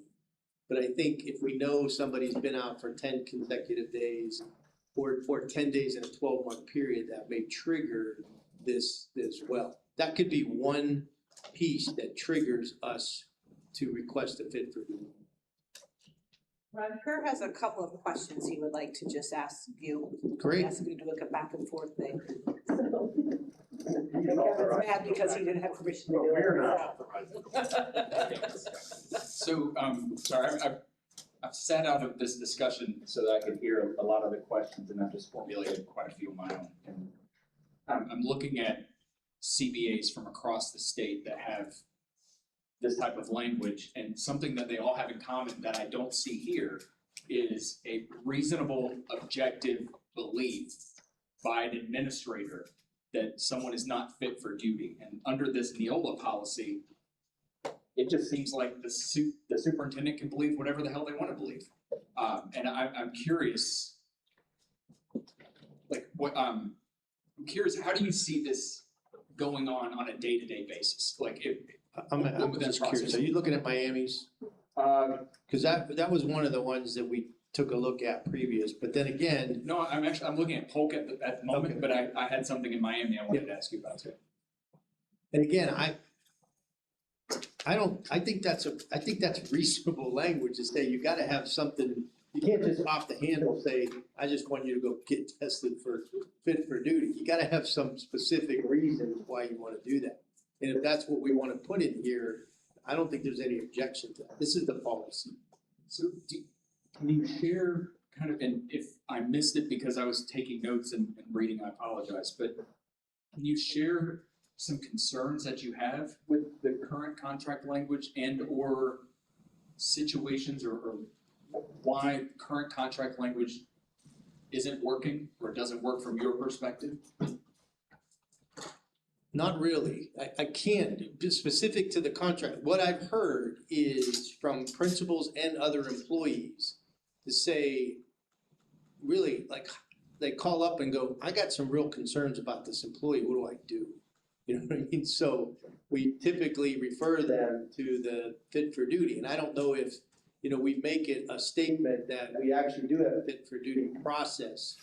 We have only the policy to go by. There is no specific language, which you stated too. Other contracts around the state of Florida have specific language. It typically probably relates to some policy that's out there some way, shape, or form. And I thought that's why I asked you. I thought Miami-Dade did. Because that was gonna be the original piece, but then I was like, well, we have board policy, we should probably start with that.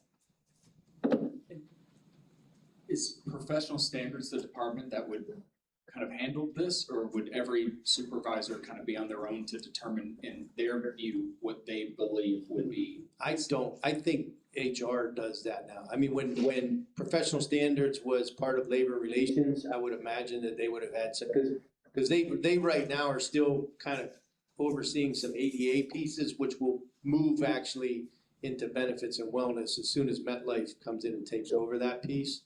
So they will do the ADA, it will all be part of labor relations, which benefits and wellness is part of that, and then, we would coordinate that effort too. They also be the initial call. Yeah, they do. A lot of times they'll call them, and now they do fill with us. I think this may be my last one, I'm not sure. The contract that really stood out to me was Escambia. Okay. And in Escambia, the first thing that they do is they counsel the employee to determine whether or not an exam is really necessary or not. And this just seems to just, this person's not quite right today. So, I'm gonna send them to an examination. They also place the employee on administrative pay until the exam is completed. They don't limit it to 3 days. But where I think this really falls short is they're given a list of doctors that they can choose from. But then if they don't agree with the findings of the board's doctor, they have the right to submit the results from their own. And, and that's Miami has the same way. I believe they do. I just didn't get to that one. And in that case, that would be at the employee's expense. I'm not sure what happens at that point. But, is that something that you would consider? Yes. If so, what would you say would happen? You send me to the doctor, your doctor says I'm not fit for duty. I go to mine says I am. What would happen at that? I would revert back to board policy then, just to be, you know what I mean? That's in the case where we have that, then. The board policy doesn't speak to that at all, unless and I don't mean to be frank, but it seems like this policy kind of, it leads to almost just easy termination for an employee who a supervisor believes is not fit. It's, you go to my doctor, I get the results. If you can't do the job, then you have to do an ADA. If not, then we'll consider terminating you. I mean, maybe I'm missing some of the intermediate steps, but. Can I add some other language? Yeah. This was the original piece that I found. And so I will.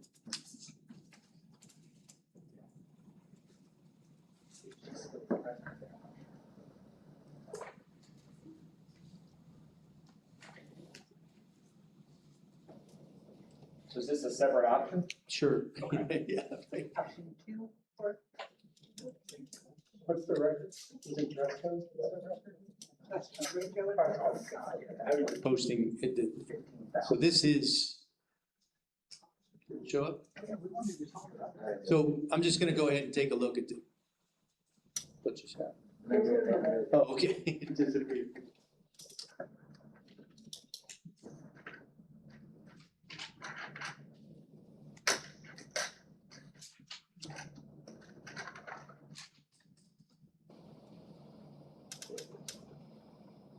Cost of all physical, psychological, and psychiatric tests or examinations taken by employees at the request or order of the superintendent or his or her designee, except those examinations or tests which are prerequisites of initial employment, shall be borne by the board. At all times, the choice from among state licensed physicians, psychologists, psychiatrists shall be made by the employee from a list provided by the employer. No employee shall be compelled to submit to any test or examination not required of all employees of that classification without a written statement of the need for such examination. An employee shall have the right to seek an additional opinion or judgment from among state licensed physicians, psychologists, or psychiatrists of the employee's choosing. The cost shall be borne by the employee. When the option is exercised, the additional opinion shall be attached to any other medical opinions under consideration with respect to disciplinary action against the employee.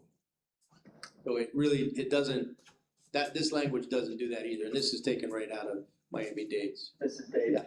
Yeah. Okay. And again, if you answered this already when I wasn't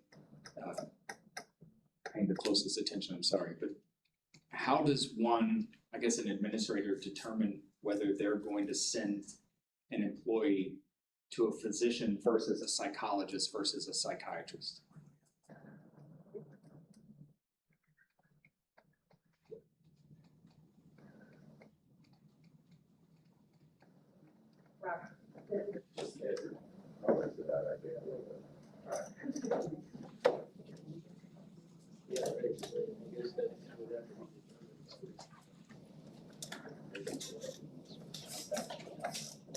So often, if not in every one of these cases, the employee typically has been sent to EAP.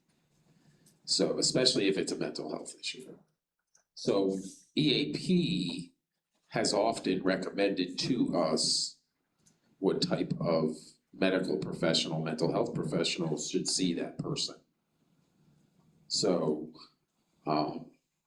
obviously, what we want to put in there is up to us. I mean, if we want to say mandated referral to EAP prior to the process, I'm just throwing things out. I haven't talked around about this. So, but I'm all for protecting, obviously, the employee as much as we can, because these types of processes can be misused and abused. So I hear you.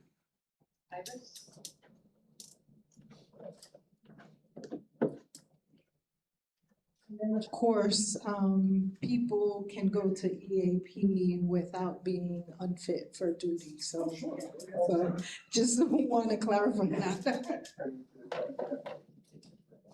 Okay. No, I didn't have my hand up. Are we as teachers able to refer administrators to this process? I mean, it only seems fair. You guess we could? All right, perfect, thanks. There is a, so in the book, well, obviously, according to this language, we wouldn't refer to the TALC collective bargaining agreement.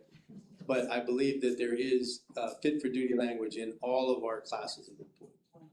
I have dealt with the chain of command related to administrative accountability, and it is lacking, is the best word I can use in polite mixed company.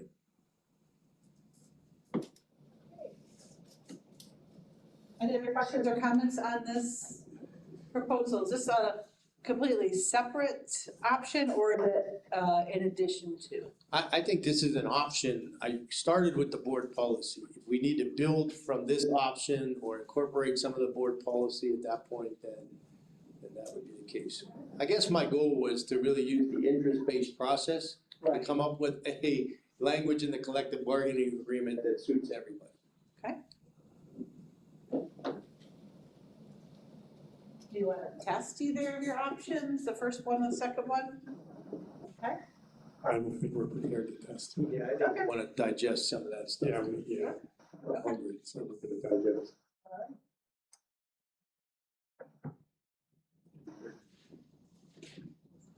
Please throw some options out there to consider offline and come back to language next time. Yeah, we have to.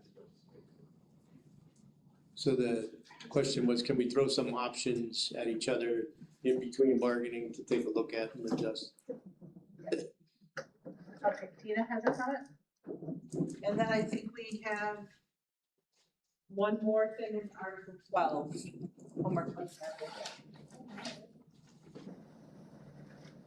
Someone mentioned this earlier, but I think it was Anna and Iris, about making reference to board policy within 7A. And we look at maybe doing that as one of the options.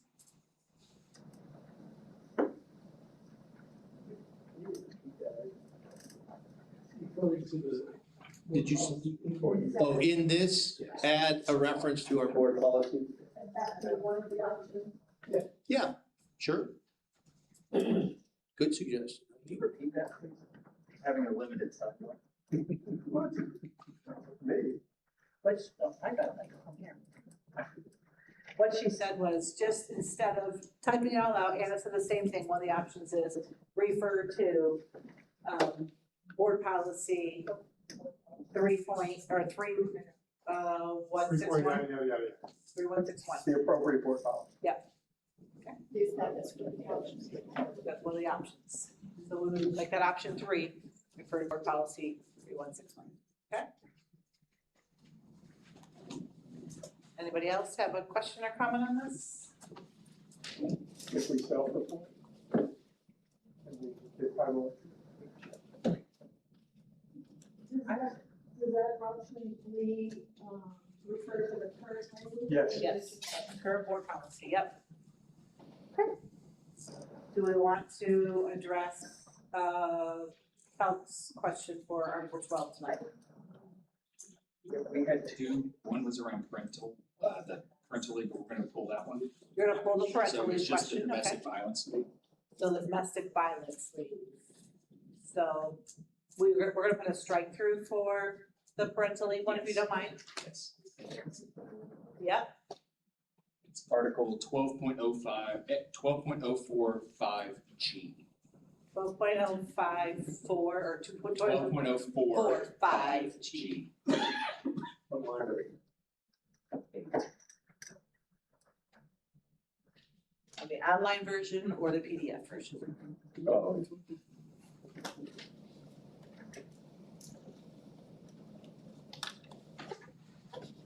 Okay, question is how can we ensure that employees who are victims of domestic or sexual violence have sufficient flexibility to address safety, legal, medical, and housing needs?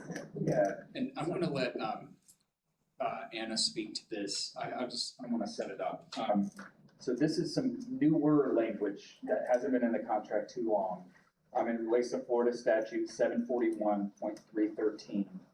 And it speaks to 3 days of leave in a 12-month period for employees who have faced domestic or sexual violence.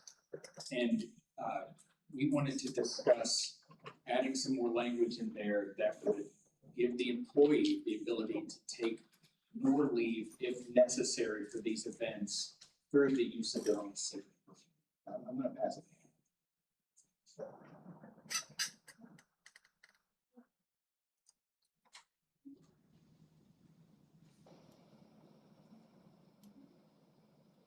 Okay, so, I, for one, did not know that this language existed in the contract, especially with it being something that was new. I remember, a few sessions ago, a few years ago, we did enter in the compassionate leave, and so that was kind of how I stumbled upon this leave. And when I look at, number one, I said, the leave contract article is very confusing.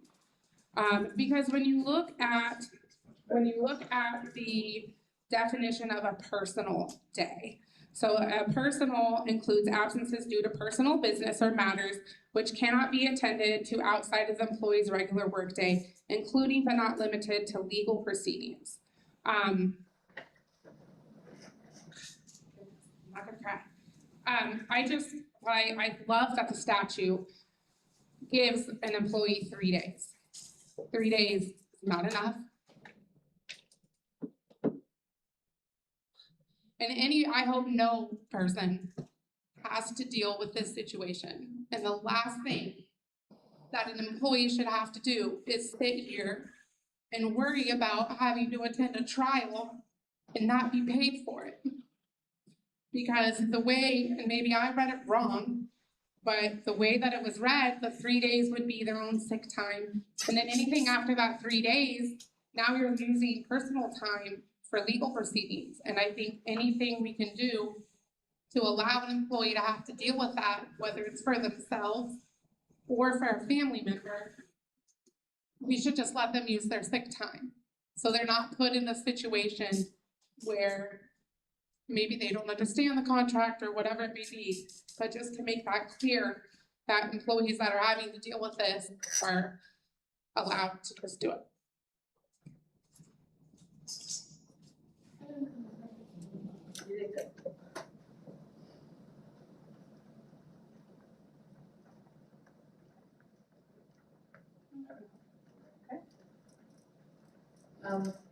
Kurt, I have an option, do we have any other comments or questions about this? Just a clarifying question. Yeah, So, clarifying question. and again, I'm not sure what the statute says, but, so help me with this. So you get 3 days if you are a victim in a 12-month period. And then that's part of it. The language isn't, I don't think it's very clear, but I don't know what the statute is. So existing sick leave shall be used. So you get 3 sick days, even if you don't have any, to be used as paid. But if you have sick time, you can use it as much as you need, as much as you have. Is that the case? Oh, I feel like that's what it says, but go ahead. Yeah, so Ann and I actually talked about this a couple weeks ago.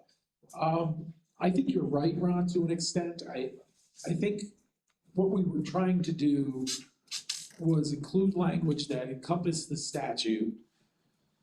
But if a teacher doesn't have vacation leave, so obviously they have to use sick or sick as personal. So I don't think there's an intent to tell someone you can't take a 4th day.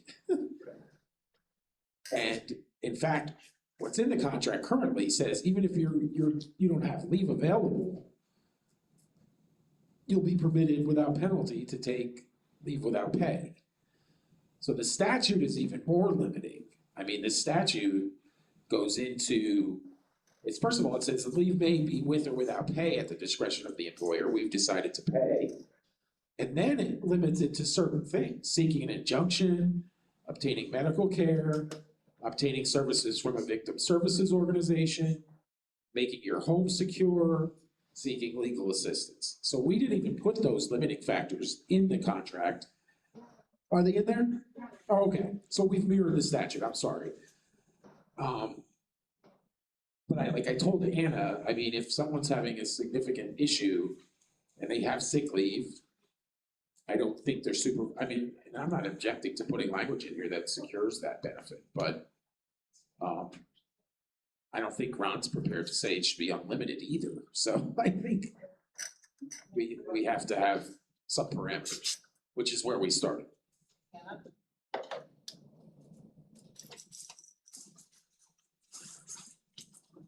So I'm also not asking it for it to just be unlimited, and I think also part of the problem, at least in my situation, was that, you know, personal leave is on page 85, and then buried way back here on page 96, which is 11 pages later, that this leave is even mentioned. And under personal leave, which comes first, and there's not even like, when you put in, you know, because how we put in absences and LMS really controls a lot of things, right? There's not like a drop down option, which, I mean, thank God, right? Because you would just use your sick time. So you don't know all the different ways that you can take leave unless you're really trying to dissect the contract language. I like to believe that I'm a little bit more well-versed in referring to the contract and looking at it than maybe the average employee is, just because I sit in this space here. So when I look at personal leave, it says in there court dates. So when I had to take off to get an injunction, there was 3 days for that. In my eyes, that was a court date. I took 3 personal days. And then when a court date happened, and I wasn't necessarily under a subpoena from the judge, but I was going to be in that courtroom in the front row every single day that person was in the courtroom. I was gonna be there. That was court date. So I took a personal day. And it wasn't until I was put in the situation of like, okay, you know, we've got depositions coming up. We've got trial coming up. And I'm going, okay, I've already used this many personal days. In my mind, there wasn't an avenue for me to take a sick day until I remembered the compassionate leave. And again, the average employee, especially if you're someone that's having to deal with this, whether it's to you or if the contract says a member of your household, it is awful. And you're trying to teach and work on top of all of that. So it wasn't until I went in and started looking at the compassionate leave to see I was like, well, maybe they'll be compassionate that I need to take some leave. Like, I was just searching for straws that I even found this language. I didn't know that there was 3 days available for me. I didn't know I was able to look in sick time. I was put in a position where, dang, I'm gonna have to go to trial and advocate for justice and not be paid. And so if I'm a person who deals with the contract consistently, I just don't see how the average person or average teacher that isn't familiar with this, my administrative assistant did not even know that this language existed herself.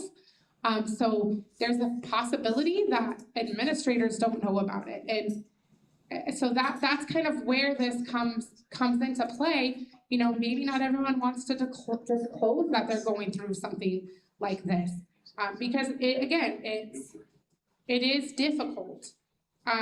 So that's kind of where, yeah, the language may say something and we all think, but you see where I'm going? Like, I looked at personal leave that was 11 pages sooner in the contract, and I followed what I believed to be correct and took days off for court dates as personal days. And wasn't until I really started looking that I even found this language existed. What you're going over there, can I ask a question here? So what you're saying is you were forced to take personal days when you felt like you could have taken sick days? Yeah. Okay. Kevin?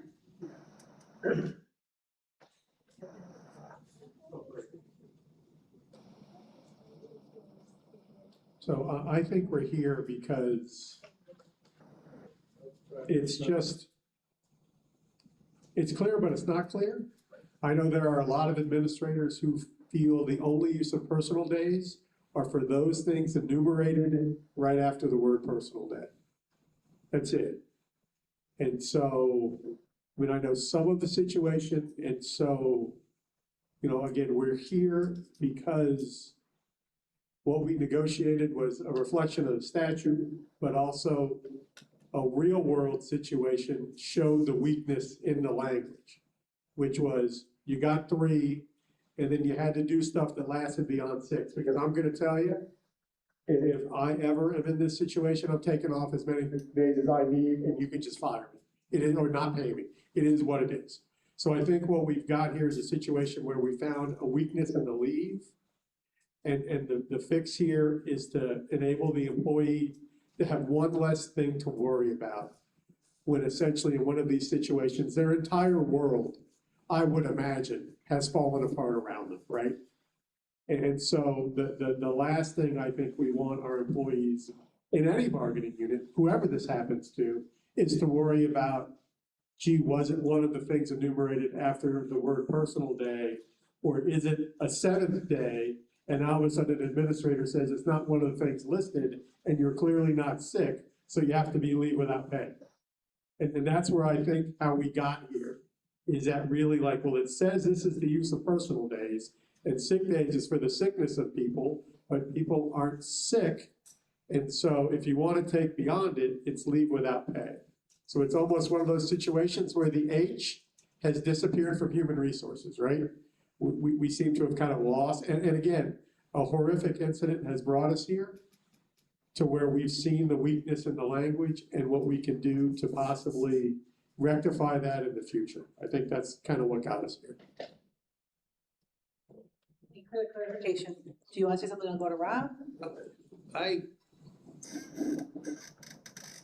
Well, so do we have, did this actually happen Yeah. recently? That somebody was denied, but you didn't, okay, so you didn't, okay, Like, I used up all my personal time though. right, The statute was amended in 2023. okay, Employers with 15 or more employees right, have to have this, right. That's why this is. So just a question, does the statute determine, like, it says when you've been a victim, is that defined somewhere, like, what is that, like, how do you?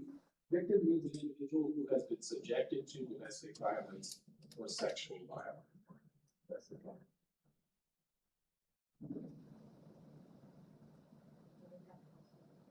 We have family or husband. Right. I'm just, like, a lot of times when I picked up this language, because I don't have the history of how it was negotiated, I just read it for what it says. Essentially. Yeah, Took the statute and put it. okay, because I think, again, I think the language here says that you can use accrued sick time when you are a victim of domestic violence. So I don't, like, I'm just not sure why I know it's because you didn't know that. But I know, right, I think we need to make it clear. I think the language says if you've been a victim of domestic violence and you have accrued sick leave, you can use it. And then I don't know what the limitations are, if they're, like, so does the same sick leave language then that we have, if you're using sick time, like after 10 days, you can have a request for a consultation with the, like, does that kick in at that point? Like, how do we know, like, at some point, there might have to be a limit to that? I don't know what the answer to that is. I'm just asking a question, and I'm not proposing that there's a limit at all, but I don't know how you determine that. Oh, Rob, sorry. Rob. Yeah, right. Yeah, I don't know, there's why you take why even personal comes into it. That's my Because it question. says legal proceedings. Yeah, but you could be in a legal proceeding for, a contract. A deed dispute. This is specific to domestic. So going back to how do we make it clear, if it's 11 pages later that this is even mentioned, and 11 pages prior, it says legal proceedings. I mean, and that's, whatever. Well, the location in the contract, I mean, we can talk about that. I mean, I will tell you though that this does say, unless we waive it, which it appears like we have, an employee seeking leave under this section of the statute must, before receiving the leave, exhaust all annual or vacation leave, personal leave, and sick leave, if applicable, that is available to the employee unless the employer waives this requirement. So I think we've waived that requirement. So, I think according to this language we have. Right. We're not just saying you only get 3 days. In my mind, what this says is you got sick time, you can use.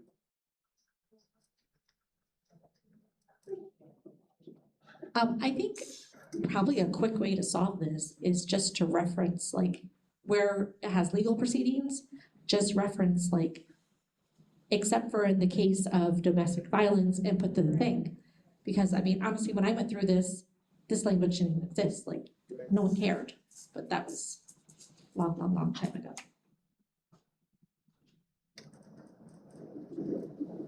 I have two options if we're kind of wanna look at that.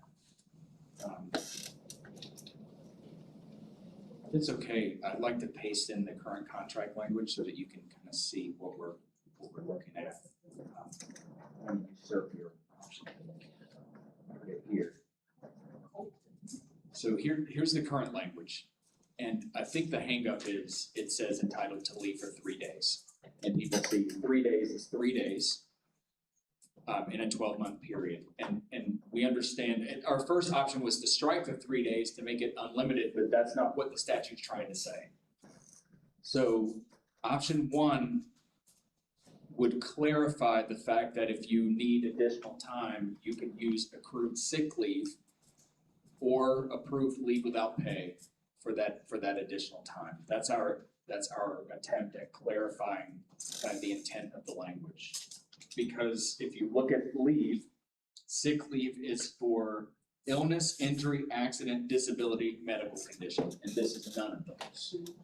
And once you're done with your 6 personal days, you're either sick or you're not. The second option, I didn't highlight what was new. Employees are entitled to, I think this is the only thing that's new. Because this, I don't believe this language is used often. And frankly, this is my personal opinion. It may or may not be the opinion of TALC. I think it's the right thing to do. Just pay them for the 3 days. So we thought we'd throw both of these options. So option 1 would clarify that if there is no leave, an employee would be able to use their accrued sick leave. And I specifically said sick leave here just to be very, very clear, because personal leave is sick leave just under another name. Or approved leave without pay if leave is exhausted. And option 2, if agreed to, would entitle them to paid leave for the 3 days. Then if they needed to use more, I guess in an ideal world, we'd look at using a straw design with options 1 and 2. I'm sorry, this is the current language versus existing sick leave? Yes. Okay, at the very top? Yes.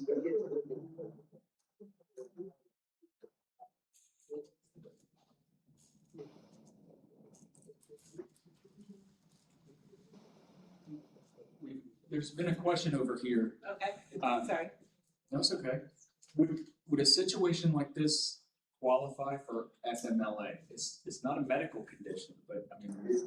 So that was actually gonna be one of my questions, because beyond 3 days, then it would, I would believe, and I'd have to research that. Does it qualify for FMLA? I don't know if it does. Pardon me? Yeah. Well, it depends on what the person, what's going on. Yeah, I mean, I see what you're saying. That's, Does your person have some, is there some anxiety that's associated with that? Is a mental issue, like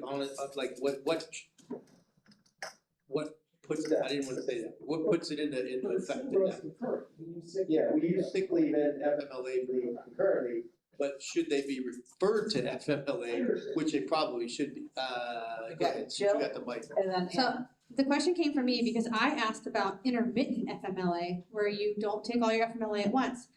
FMLA doesn't include mental health. Yeah. Therefore, an employee or if it's a family member, conditions like PTSD, severe anxiety, or depression would qualify them to file FMLA and either use it all at once or do intermittent FMLA, which would allow them, if they had to attend court dates or seek other types of mental health, but they technically could use FMLA if they said that this was with PTSD and things like that.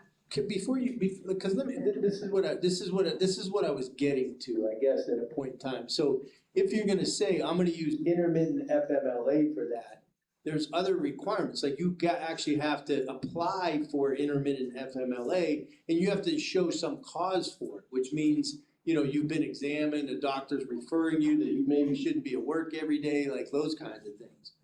That's why I asked, like, what is the, you know, when you say I've been a victim of domestic violence, like what process do you have to go through to actually be determined that you've been a victim of? You know what I mean? Like, I guess, I don't know what that means. Like, so, like, can I just come in tomorrow and say, hey, I'm a victim of domestic violence, I need 10 days? I mean, I'm not trying to be, but there's nothing in here that determines how you go about doing that. So I'm gonna touch a little bit on kind of what you said.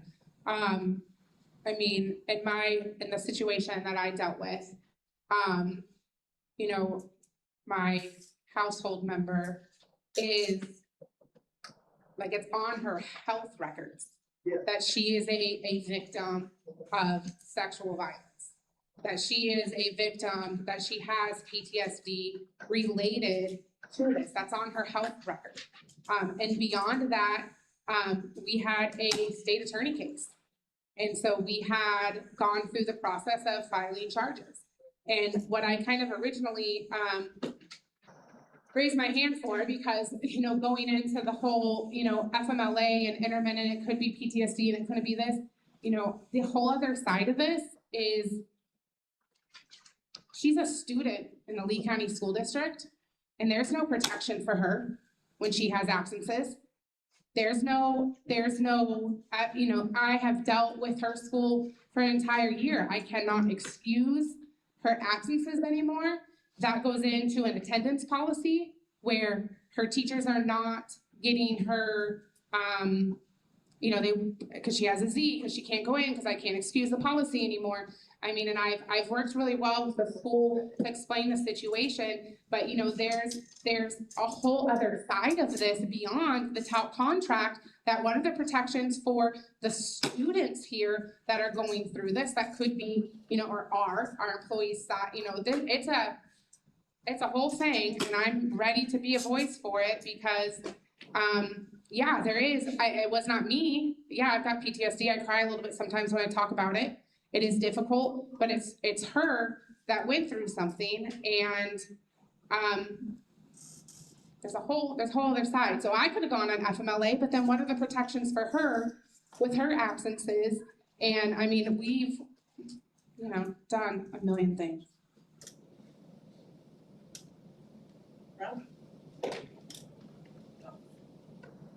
Yeah, just first a little sort of history lesson. When we included this language, Dr. Desimore, we had a debate of whether or not to create a new type of, like, did we want to create domestic violence leave or require an individual to use their current sick leave? And I think we landed where we landed after that debate, which also involved PeopleSoft, I think. I'm looking for Kevin. Because requiring someone to put down domestic violence leave would kind of be odd. So that was how that debate went, and I think that's how we landed where we are. Also, I'll just tell you that it says clearly in the statute, an employee seeking leave from work under this section must provide to his or her employer appropriate advance notice of the leave as required by the employer's policy, along with sufficient documentation of the act of domestic violence or sexual violence as required by the employer. I'm not aware of us requiring anything. And frankly, as an attorney that's represented DV victims in my career, that's, the legislature, that's kind of abhorrent in a way, but the law is written the way it's written, so. And as a lawyer, obviously, I'm gonna advise the district with what the law says, so. All right, we have two options on this. We have 1 minute. We have no minute. We have no minute. No minute. Do we want to We can talk about it next. Talk about it next time, or do you want to? Yeah, just let me say, like, listen, I think there is the consensus here that those victims of domestic violence will be entitled to accrued sick time, whatever that looks in here, whether it's 3 days, you know, if you don't have sick time, is that then kind of like bereavement? And then there's obviously some way we need to, you know, kind of figure out what that process looks like for that. But I think it's just us cleaning up and coming to some consensus on it. So I just want to say, I feel like I haven't heard anybody disagree that we have consensus that this should be the case. All right, Our next meeting is then April 27th. I really appreciate, I think we got a lot done tonight. We had some good conversations, so I appreciate the hard work and the commitment to this process. Have a good night.